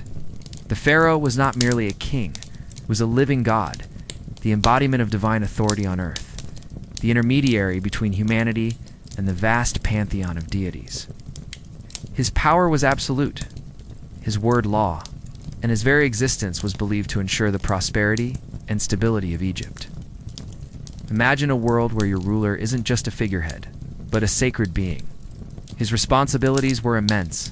Pharaoh lived a life of immense privilege and ritual. You, as a commoner, would rarely, if ever, directly interact with the pharaoh. The pharaoh also played a crucial role in the religious life of Egypt. His power extended to all aspects of governance. He was the ultimate judge, the supreme commander of the army, and the ultimate decision-maker on all matters of state. So, while you might never shake the pharaoh's hand or engage in a lively debate with him, his presence would be felt in every aspect of your life. The colossal shadow of the pharaoh, the living god, extends beyond Egypt's borders, shaping how this powerful nation interacted with the wider ancient world. This brings us to foreign relations, a complex dance of diplomacy. Trade to its south lay Nubia, a land rich in gold, ivory, and exotic animal skins. To its east, across the Sinai Desert, lay the Levant, crossroads of trade routes and a constant source of both goods and conflict. Beyond that, powerful empires like the Hittites and Mitanni rose and fell, constantly vying for regional dominance. These Amarna letters, discovered in Egypt, reveal a world of formal greetings, quests for gold, complaints about rebellious vassals. There were periods of weakness when its influence waned in foreign powers. Like the Hyksos, or later the Assyrians and Persians, even managed to rule Egypt itself, or the occasional sight of foreign captives being brought back as slaves. News of victories would be celebrated with festivals and public displays, reinforcing the pharaoh's divine power and the prosperity he brought. News of defeats, however, would be carefully managed, or perhaps attributed to divine displeasure rather than military incompetence. The glorious image of an invincible empire was sometimes challenged by the harsh realities of geopolitics. But for much of its long history, Egypt was a dominant player, respected and feared in equal measure by its neighbors, and elaborate attempts to forge alliances through royal marriages. Imagine a messenger arriving at your village, bearing a clay tablet with strange wedge-shaped writing destined for the pharaoh's scribes. It would be a tangible link to a wider, complex world of kings and empires. The pharaoh's foreign policy was a delicate balance of maintaining secure borders, controlling vital trade routes, and projecting an image of invincible power in outright warfare. Where Egypt projected its immense power and sought to secure its interests against ambitious neighbors, forget modern embassies and international treaties. Here power spoke loudest, backed by divine right and a formidable army. His decisions regarding alliances, trade, and war directly impacted your safety, your prosperity, and the very stability of the land you called home. Even if you were largely unaware of the intricate diplomatic dance, you'd certainly be grateful you didn't have to worry about the Hittite army marching into your village. Egypt, while largely self-sufficient due to the Nile's bounty, was never truly isolated. Imagine a caravan arriving from Nubia, laden with sacks of gold dust and gleaming ebony.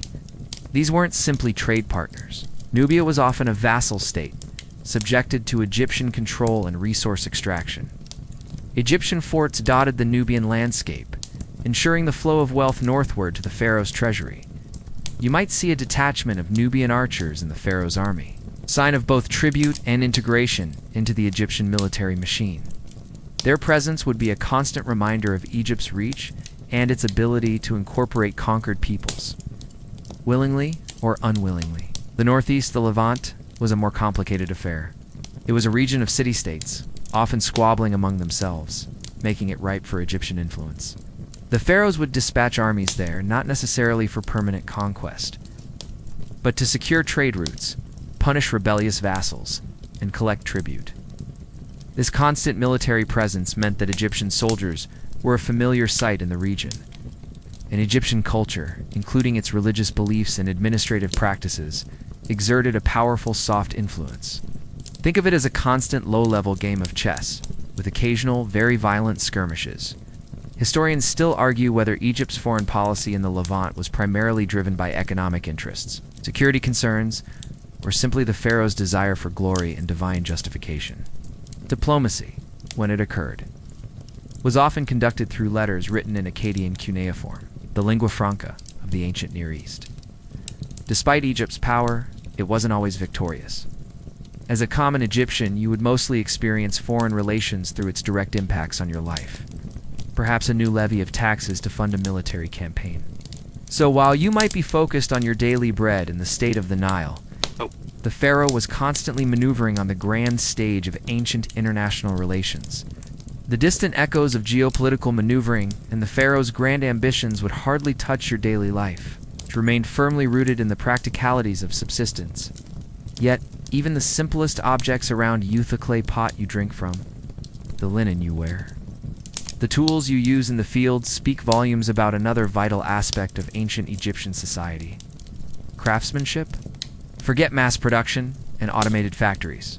Here every item was handcrafted, often with astonishing skill, reflecting a deep respect for material, form, and function.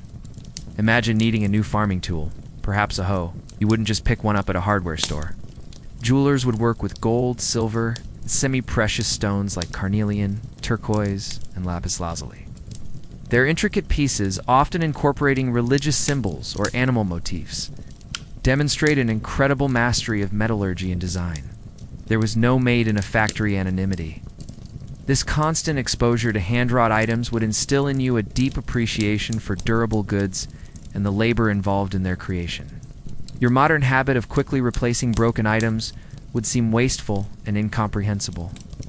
You'd live in a world where things were made to last and where the skill of the human hand was revered. Imagine their precision, carving tiny hieroglyphs onto a golden amulet, or setting delicate stones without modern magnification. Instead, you'd rely on a local craftsman. They transformed raw stone into monumental art, using incredibly simple tools and an understanding of geometry and proportion that still baffles modern engineers. The sheer effort of carving colossal figures from solid rock, then polishing them to a brilliant sheen, is almost unimaginable. You'd see their workshops in the vicinity of temples or quarries, covered in stone dust, the rhythmic tap-tap of hammer on chisel, a constant background noise. Perhaps a carpenter, skilled in working with the relatively scarce local timber, would fashion the wooden handle. The blade itself, if you were fortunate enough to afford metal, would come from a bronze worker, who would painstakingly hammer and shape the alloy of copper and tin. This wasn't a quick process. Each strike of the hammer, each heating in the forge, would be done with a practiced hand, honed over years of apprenticeship. You'd appreciate the durability of such a tool, knowing the effort that went into its creation. Consider the potter. We've talked about the gritty bread, but the pots that held your beer, stored your grain, or cooked your lentils were central to your domestic life. These were often made from the abundant Nile clay, thrown on a simple, slow-turning wheel, then left to dry in the sun before being fired in rudimentary kilns. The pot wouldn't be perfectly symmetrical, but it would be functional, strong, and bear the unique marks of its maker. You'd know the local potter by name, perhaps even having a special order for a larger storage jar. The linen weaver would be another essential craftsman. Remember the simple kilts and dresses? They might seem basic, but transforming raw flax into fine linen threads, and then weaving it into fabric, was incredibly labor-intensive. It required skill, patience, and a deep understanding of the fiber. Imagine the rhythmic thud of the loom, the careful tensioning of the threads, producing textiles that ranged from coarse sacking to almost transparently fine cloth for the elite. Historians still argue whether the perceived uniformity of Egyptian textiles indicates strict adherence to tradition or simply the most efficient method for the materials available. For those with wealth, the level of craftsmanship ascended to astonishing heights. Stonemasons and sculptors were responsible for the grand temples, tombs, and statues we marvel at today. Every crafted item, from the humblest bread mold to the most ornate sarcophagus, carried the mark of individual skill and dedication. The skilled hands of the craftsmen meticulously shaping their materials. remind you that even in a world of individual effort, everyone belongs to a larger unit. This brings us to the bedrock of ancient Egyptian society, the family, but likely by grandparents, aunts, uncles, and cousins, all living in close proximity, perhaps even sharing the same courtyard. Love was a fortunate bonus, not the primary driver. You'd likely marry someone from your village or a nearby community, ensuring familial ties and economic stability. However, the influence of the matriarch, the eldest female, especially in domestic affairs and the raising of children, would be immense and highly respected. There was a clear division of labor, but also a deep mutual dependency. When you grew old, you would be looked after by your children and grandchildren. A reciprocal relationship built on years of shared labor and affection. This provided a vital safety net in a world with no state-provided welfare. The average age for marriage was relatively young, especially for women who might marry in their early teens. Every joy, every hardship, every celebration, and every loss would be shared within this fundamental unit, shaping your entire world and defining your place within it. You'd quickly realize that in this era, family wasn't just important, it was everything. You weren't just you. You were the son of father's name or the daughter of mother's name. Your lineage, your ancestors, and your descendants were all part of your continuous existence, even extending into the afterlife. The veneration of ancestors played a significant role. Small shrines or offerings in the home were common, acknowledging the ongoing connection between the living and the dead members of your family. The goal was to establish a household and, most importantly, to have children. Children were seen as a blessing, ensuring the continuity of the family and providing labor for the future. This extended family unit was crucial for survival, especially for farmers. More hands meant more labor for planting, harvesting, and managing livestock. Everyone had a role, from the youngest child helping to scare birds from the fields, to the eldest grandmother grinding grain or tending to the younger children. There was no concept of independent living at 18. You remained deeply connected to your family, contributing to the collective well-being. Forget nuclear families and individualistic pursuits. Here the family was an extended, interdependent unit, the core of your existence, providing security, identity, and your place in the universe. It was your social safety net, your workforce, and your legacy, all rolled into one. Imagine growing up in a mud brick home, surrounded not just by your parents and siblings. Marriage was a practical affair, often arranged, focusing on alliances between families and the continuation of the family line.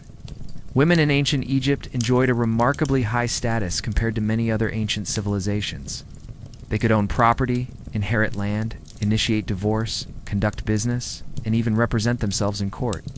While their primary role was generally within the household, managing its affairs and raising children, they weren't confined to it.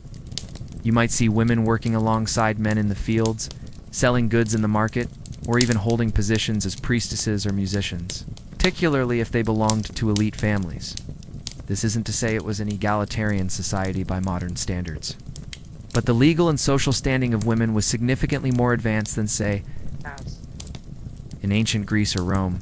Historians still argue whether the legal rights of women translated into genuine social equality or primarily functioned within a patriarchal framework. The patriarch, usually the oldest male, would be the head of the household, making major decisions and representing the family in external matters. Your identity was intrinsically linked to your family. Elderly family members were highly respected and cared for. There were no retirement homes or social security systems. So, while your modern concept of privacy might be challenged by living in such close quarters, the deep bonds of the ancient Egyptian family would provide an unparalleled sense of belonging and security. The tight-knit embrace of the ancient Egyptian family, with its multi-generational cohabitation, naturally draws your eye to the smallest, yet arguably most vulnerable members of society, the children. Forget the extended protected childhoods of your modern world, filled with playgrounds, structured activities, and educational enrichment. For the first few years, you'd likely spend your days playing in the dust around your mud brick home, perhaps with simple toys like wooden dolls, carved animals, or spinning tops. As soon as you were physically able, probably around the age of 5 or 6, You'd begin to contribute to the household. For boys, this meant accompanying your father to the fields, learning to scare birds from the crops, carrying water, or helping with small tasks. If your family was wealthy enough to send a son to scribe school, his childhood would be defined by rigorous academic discipline diseases, poor sanitation, and nutritional deficiencies meant that many children wouldn't survive to adulthood. You'd witness the fragility of life firsthand, seeing siblings or friends succumb to ailments that would be easily treatable today. There was no adolescence as you know it, no prolonged period of self-discovery or extended education. Life moved quickly, and the demands of survival ensured that childhood was short and purposeful. Your modern understanding of kids being kids would be completely alien in this context, replaced by a deep appreciation for the rapid transition from dependent infant to contributing member of society. This harsh reality shaped the emotional landscape, creating a certain stoicism, a pragmatic acceptance of loss. Even while love and grief were deeply felt, and the harsh realities of ancient Egyptian pedagogy, often involving physical punishment, but for the vast majority, literacy remained out of reach. Your schooling was life itself, teaching you the practical skills needed to survive and thrive within your specific social stratum. You'd watch and learn, gradually mastering the skills of farming or your family's trade, absorbing knowledge through direct experience. There were no textbooks or formal lessons for most. Your playground became your training ground. They were the future, the continuation of the family line, and the providers for their parents in old age. A child's success in life, particularly for a boy, meant a secure old age for the parents. There might be older siblings or cousins looking after you, always within the bustling confines of the extended family. You wouldn't wear much, often just a simple piece of linen or nothing at all, especially in the heat. Your head might be shaved, with a single side lock of hair, a common style for young children that was believed to offer protection from evil spirits. Historians still argue whether the side lock was purely a cultural marker of childhood, or had deeper religious or magical significance. In ancient Egypt, childhood was brief, often harsh, and deeply integrated into the family's survival, preparing them for an early entry into the adult world. Imagine yourself as a child in this era, but this carefree period wouldn't last long. Girls even younger would begin assisting their mothers with domestic chores, grinding grain, fetching water, caring for younger siblings, preparing food. These were essential skills for running a household, and you'd learn them through constant observation and participation. The concept of chores wasn't a punishment, it was an integral part of your development, a contribution to the family's survival. Your tiny hands would soon become adept at tasks that would seem arduous to your adult self now. Education, as we've discussed, was a luxury for the elite few. Health was a constant concern for children. Infant and child mortality rates were incredibly high. Despite the hardships, children were valued and loved. Depictions show parents holding and playing with their children. Epitaphs often express profound sorrow at the loss of a child. By the time you reached your early teens, you'd effectively be considered an adult, ready for marriage and the full responsibilities of contributing to the family and community. The brevity of childhood and the early assumption of adult responsibilities lead your observations to the world around you, a world teeming with life, much of it impacting your daily existence. This brings us to the fascinating, often contradictory relationship ancient Egyptians had with animals. Forget your modern pets and zoo visits. Here, animals were simultaneously sacred deities, vital resources, dangerous pests, and cherished companions. Weaving themselves into the very fabric of daily survival and belief. Cats, for instance, while you might consider your cat a fluffy overlord in ancient Egypt, they were highly valued for their ability to control rodents and snakes, protecting precious grain stores. They were so effective and so important that they became associated with the goddess Bastet, and killing a cat, even accidentally, could lead to severe punishment, sometimes even death.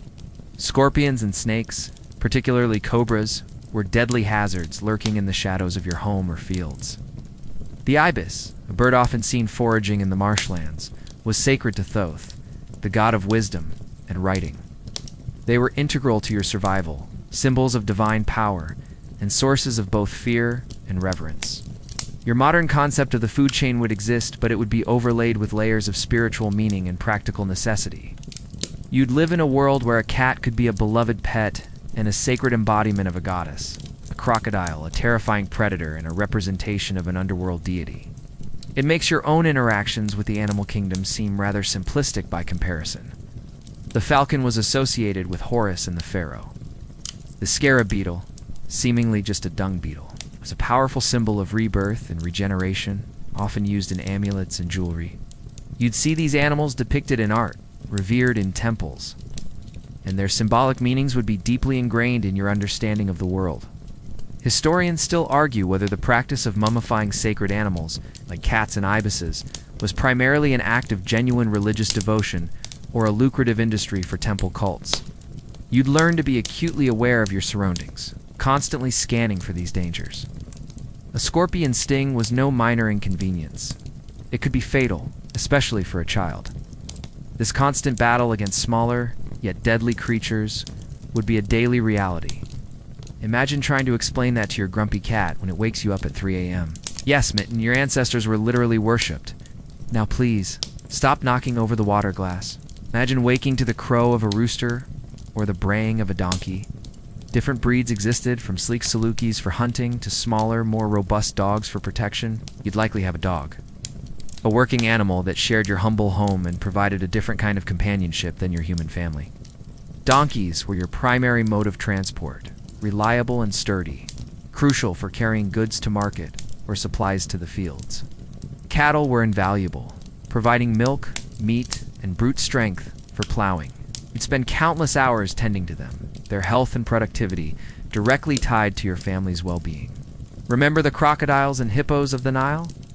They were constant, terrifying threats, capable of ending your life in an instant. Protecting yourself and your livestock from them was a perpetual challenge, sometimes involving communal hunts or simply avoiding their known territories. You wouldn't think of swimming in the Nile for pleasure. It was a necessary risk for water and fish. Keeping them safe from disease and predators was a constant concern. Then there were the animals that were both resource and revered. Dogs were also common, serving as loyal companions, guardians of homes and herds, and even assisting hunters. But for every helpful animal, there were menacing ones. And then there were the pests. Rats and mice were a persistent menace, threatening your food stores and spreading disease. Certain animals held profound religious significance. This complex relationship meant that animals were never just animals, as you might perceive them. The fascinating, multifaceted roles of animals in ancient Egypt, from sacred symbols to dangerous pests, underscore a profound aspect of their worldview. The pervasive belief in the unseen. This brings us to magic. Not parlor tricks or stage illusions, but a very real, tangible force woven into the fabric of daily life, offering protection, healing, and influence over the unpredictable forces of the universe. In such a world, logical solutions like antibiotics wouldn't be enough. You'd seek out not just a doctor, but also a magician priest or a wise woman who could diagnose the spiritual root of the problem. They might use incantations, rituals, and specially prepared amulets to ward off the evil entity, alongside any practical herbal remedies. Dissolving it in water and then making the child drink it, believing the power of the words would be transferred. When you applied kohl to your eyes, it wasn't just for fashion or to reduce glare.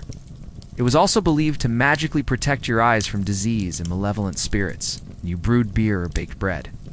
There might be small prayers or blessings whispered to ensure the fermentation or rising was successful, subtly invoking divine favor for mundane tasks.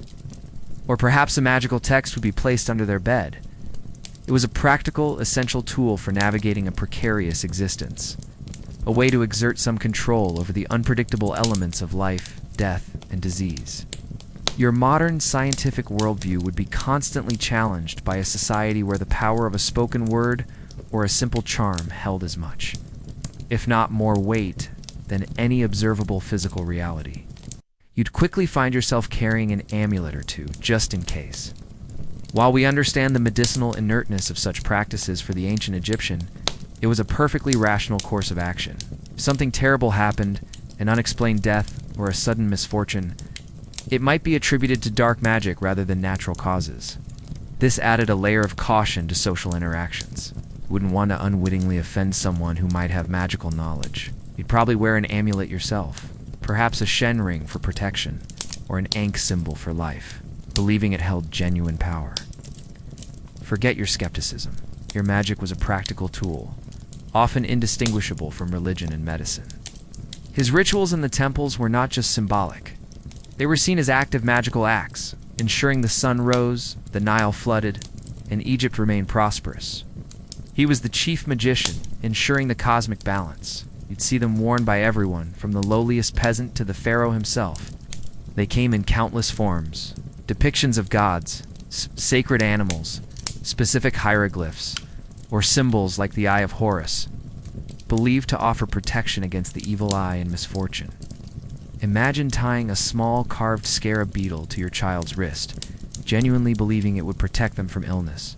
This wasn't quaint superstition. It was a fundamental aspect of their preventative health and safety measures. Imagine a world where illness isn't just a physical malady, but potentially the work of an evil spirit or a malevolent spell. But formal magical texts, sometimes written on papyrus or astraca, to be recited for specific purposes. There were spells for healing, for protecting the home, for ensuring a good harvest, even for cursing enemies. The words themselves were believed to hold power, especially when combined with the correct rituals and offerings. Historians still argue whether the line between magic and medicine in ancient Egypt was ever truly distinct, or if they were always intertwined disciplines. Amulets were ubiquitous. Spells and incantations were another vital component. These weren't whispered secrets in dark corners, for instance, if your child was suffering from a fever. A common magical remedy might involve writing an incantation on a piece of papyrus. Even daily chores could have a magical dimension. The pharaoh himself was believed to wield immense magical power, vital for maintaining and protecting the kingdom. But magic could also be used for ill. There were fears of curses and malevolent spells enacted by enemies or disgruntled individuals. So in ancient Egypt, the world was alive with unseen forces, and magic was the language used to interact with them. The pervasive belief in magic, and the constant interplay between the seen and unseen, would profoundly shape your perception of the world beyond your immediate village. This leads us to the arduous reality of travel in ancient Egypt. Forget your comfortable cars, high-speed trains, or quick flights. A reliable, sturdy beast of burden, it would carry your goods, or perhaps even a child, for part of the way. You'd walk alongside it, guiding it, thankful for its steady pace. While most boats would be large enough to deter direct attacks, a capsize in the wrong place could still be fatal. You'd likely hear stories of people lost to the river, a constant reminder of its dual nature as life-giver and taker. Caravans of donkeys would be a common sight, moving agricultural produce or goods between villages. Here, the threats escalated. Scorching heat, mirages, lack of water, and the very real danger of desert bandits. Paths were formed by repeated foot traffic and animal hooves, not engineered thoroughfares. There were no road signs, no rest stops, no gas stations, or convenience stores. Every stop for water or shelter would be carefully planned. This constant logistical challenge would make every journey, no matter how short, a minor expedition. These marauders preyed on lone travelers and small caravans, making remote journeys incredibly risky.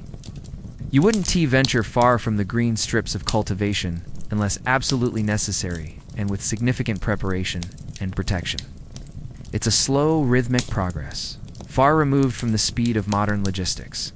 Here, every journey was an undertaking, slow and often perilous, demanding patience, resilience, and a keen awareness of the natural world and its many dangers. Your shortest daily commute would seem like a luxurious breeze, compared to even a simple trip to the next village. The world felt much, much larger back then, because getting anywhere truly was a journey. Imagine needing to visit a relative in a neighboring town, or perhaps attending a larger market further down the Nile. Your primary mode of transport, if you were a common person, would be on foot. You'd trudge through the soft, shifting sands of the desert fringes or the dusty paths along the cultivated land. Your bare feet or simple sandals absorbing every uneven stone. The sun would beat down relentlessly, in distances that seemed trivial on a modern map, would stretch into hours or even days of weary walking. You'd carry your provisions yourself. Water in a clay jar, a little dried bread, constantly mindful of your limited supplies. The journey itself would be an endurance test. For heavier loads or slightly longer distances, the donkey was your best friend. But the true highway of ancient Egypt was the Nile River. If you needed to travel any significant distance north or south, a boat was the most efficient and comfortable option. For a common person, this might mean hitching a ride on a simple wooden skiff or a larger cargo boat. Travel on the Nile was dictated by the winds. To go south, you'd hoist a sail and let the prevailing northerly winds propel you. To go north, you'd simply let the current carry you, often lowering the sail. This dependence on natural forces meant that journeys could be slow and unpredictable. If the wind died or the current was weak, you'd be stuck. Historians still argue whether the apparent lack of sophisticated steering mechanisms on early trades. Nile boats made travel more perilous or simply more reliant on the river's natural flow. And remember the dangers of the Nile. Every journey on the water would bring a renewed awareness of crocodiles lurking beneath the surface, or aggressive hippos. Traveling outside the immediate Nile Valley into the vast expanse of the desert was an even more dangerous proposition, reserved mainly for highly organized expeditions, miners, or traders. The concept of a road network, as you know it, was rudimentary.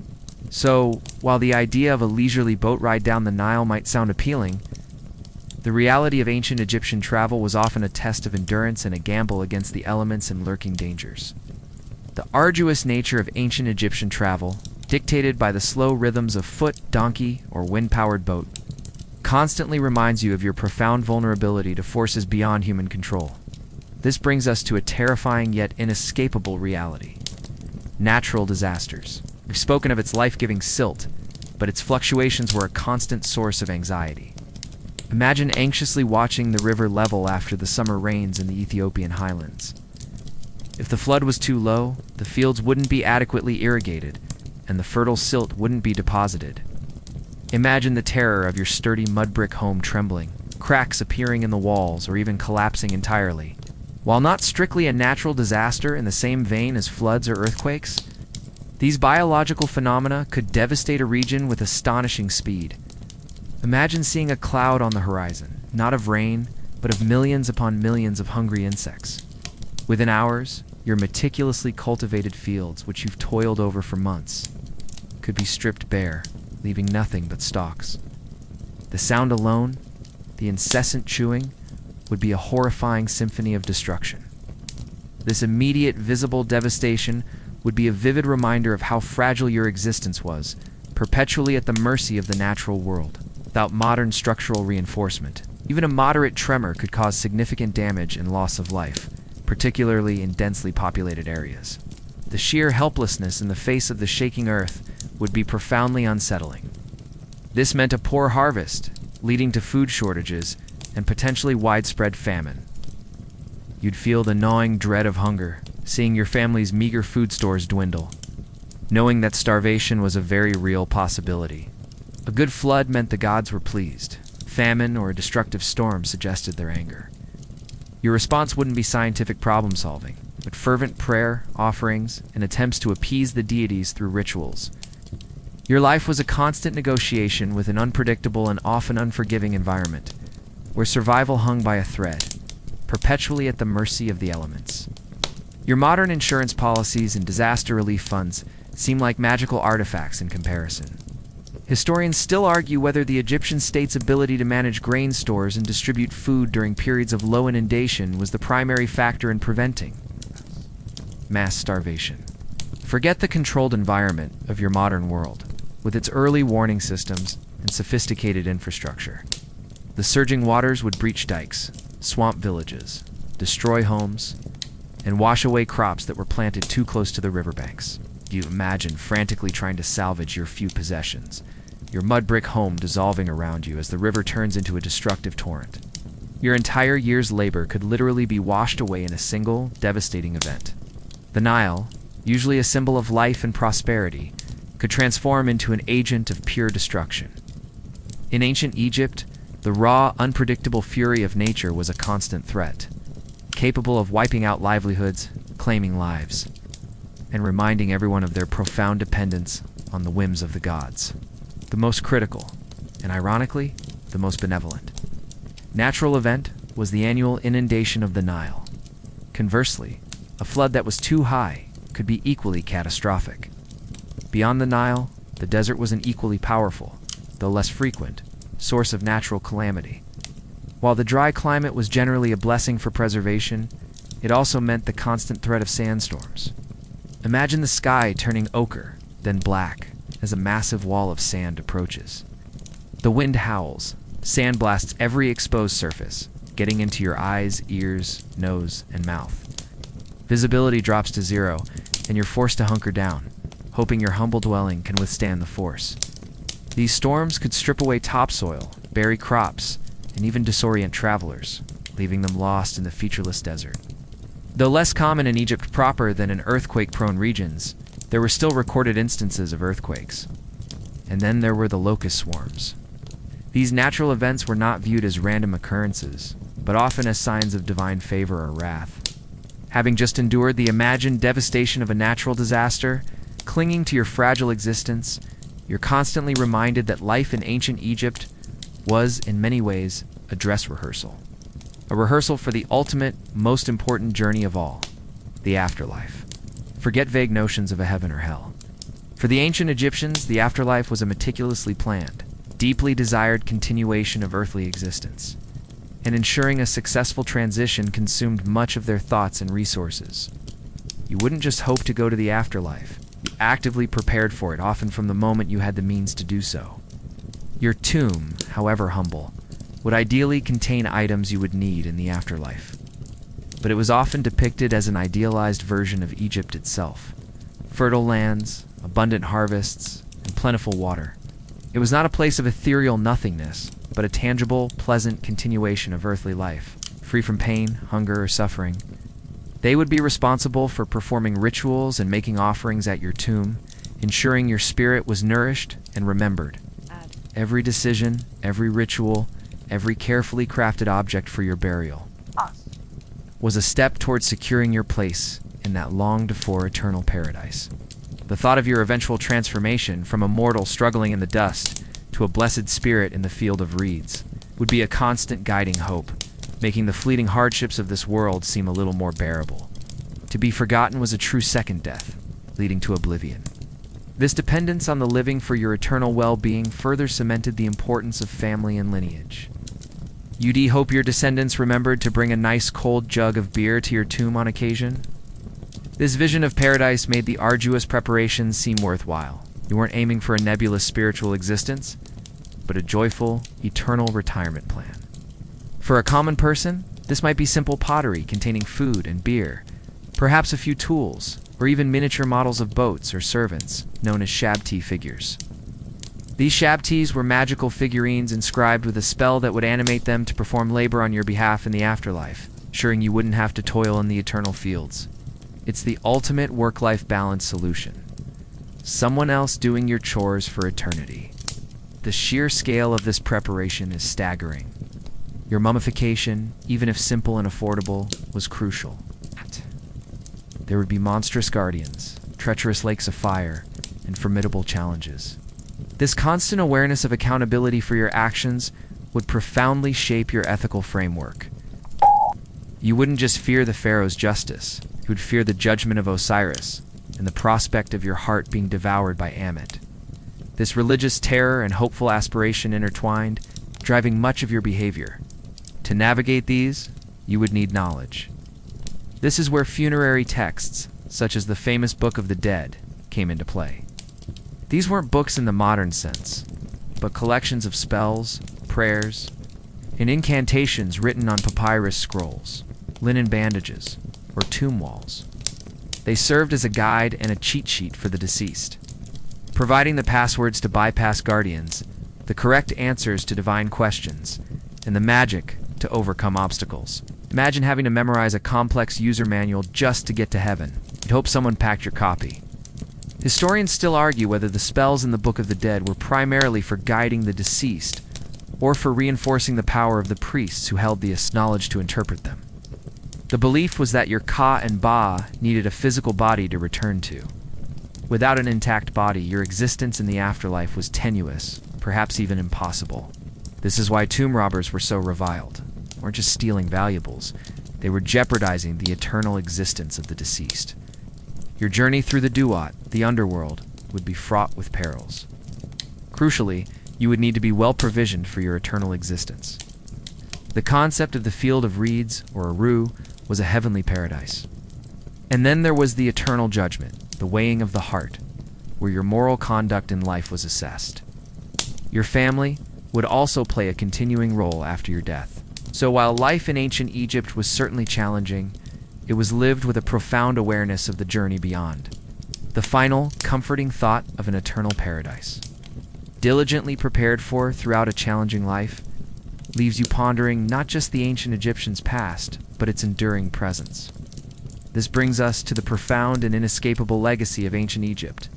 Forget merely history lessons and museum exhibits. The echoes of this remarkable civilization rippled through time, influencing everything from our architecture to our language, from our calendar to our very understanding of the human spirit.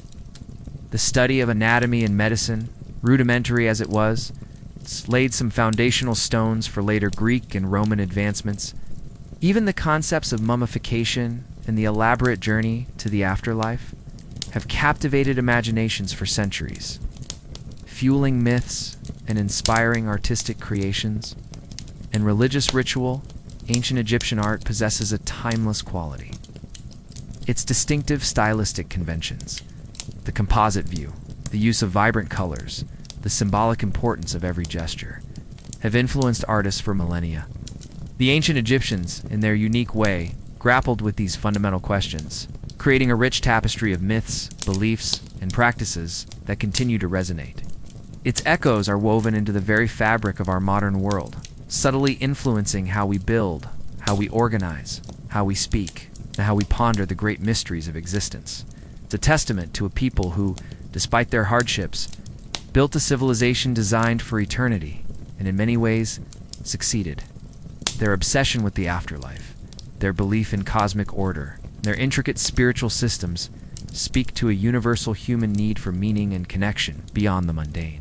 You see fragments of it in museums around the world, and even in popular culture, a constant visual reminder of their unique aesthetic. Your fascination with zombies or the idea of a spirit living on after death has a distant ancient Egyptian ancestor. The pyramids, even thousands of years later, continued to be symbols of human ingenuity, perseverance, and the timeless desire to conquer mortality. They are silent yet eloquent, witnesses to a civilization that aimed for eternity. Imagine gazing upon a modern obelisk in a bustling city square, perhaps in Washington, D.C. or Paris. It endured for over 3,000 years, a testament to its incredibly stable political, social, and religious structures. Empires rose and fell around it, but Egypt largely remained. This stability, often rooted in the divine kingship of the pharaoh and the meticulous bureaucracy of the scribes, offers a profound case study in long-term societal endurance. It makes your modern nations, with their comparatively short lifespans, seem like fleeting experiments. That monumental tapering stone column is a direct architectural inheritance from ancient Egypt.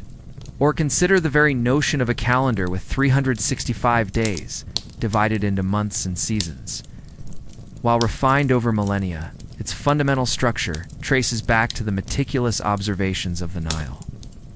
Flood cycles by ancient Egyptian astronomers and scribes. Their desire to predict the inundation led to one of humanity's earliest and most enduring systems of timekeeping. Historians still argue whether the Egyptian calendar has impact on later. Western calendars was primarily through Greek intermediaries or direct Roman adoption. Think about the very words you use. The word paper comes from papyrus. The sheer longevity of ancient Egyptian civilization itself is a staggering legacy. And then there's the art. From the colossal statues gazing across the sands to the intricate tomb, paintings preserving scenes of daily life. Even the concept of monumental architecture, designed to inspire awe and convey power, owes a debt to Egypt. But perhaps the most profound legacy is less tangible. The enduring human desire to understand life, death, and the universe. So, as the ancient sands slowly settle and the sun sets on your imagined journey, you realize that ancient Egypt isn't truly gone. This concludes our journey through ancient Egypt. Take a deep breath now. Let the sounds of the distant Nile fade into the quiet hum of your own room. Think, instead of the quiet resilience of the people, the simple comfort of a shared story by an oil lamp. The hopeful preparation for a peaceful eternity. The weight of history for now can lift from your shoulders. You've journeyed far, you've seen much, and now it's time for your own well-deserved rest. The gritty dust, the scorching sun, the murmur of ancient voices. Let them gently recede, like shadows lengthening at dusk. The ancient world stands, enduring in the past, but your present is here, calm and safe. Allow yourself to sink deeper into the quiet. The day is done, the lessons learned, and now only tranquility remains. It's just sleep. Your modern comforts are here, waiting for you. The soft pillow beneath your head, the gentle whir of your fan, the quiet peace of your own time and space. There's no fear of a low flood or a looming sandstorm, no immediate worry of a pharaoh's decree or a scorpion in your mud brick home. Just the secure stillness of the present. As you drift now, let your mind ease away from the challenges and the grand scale of that ancient world. Feel your eyelids grow heavy, your body relax into the softness of your bed. End of script. Sweet dreams.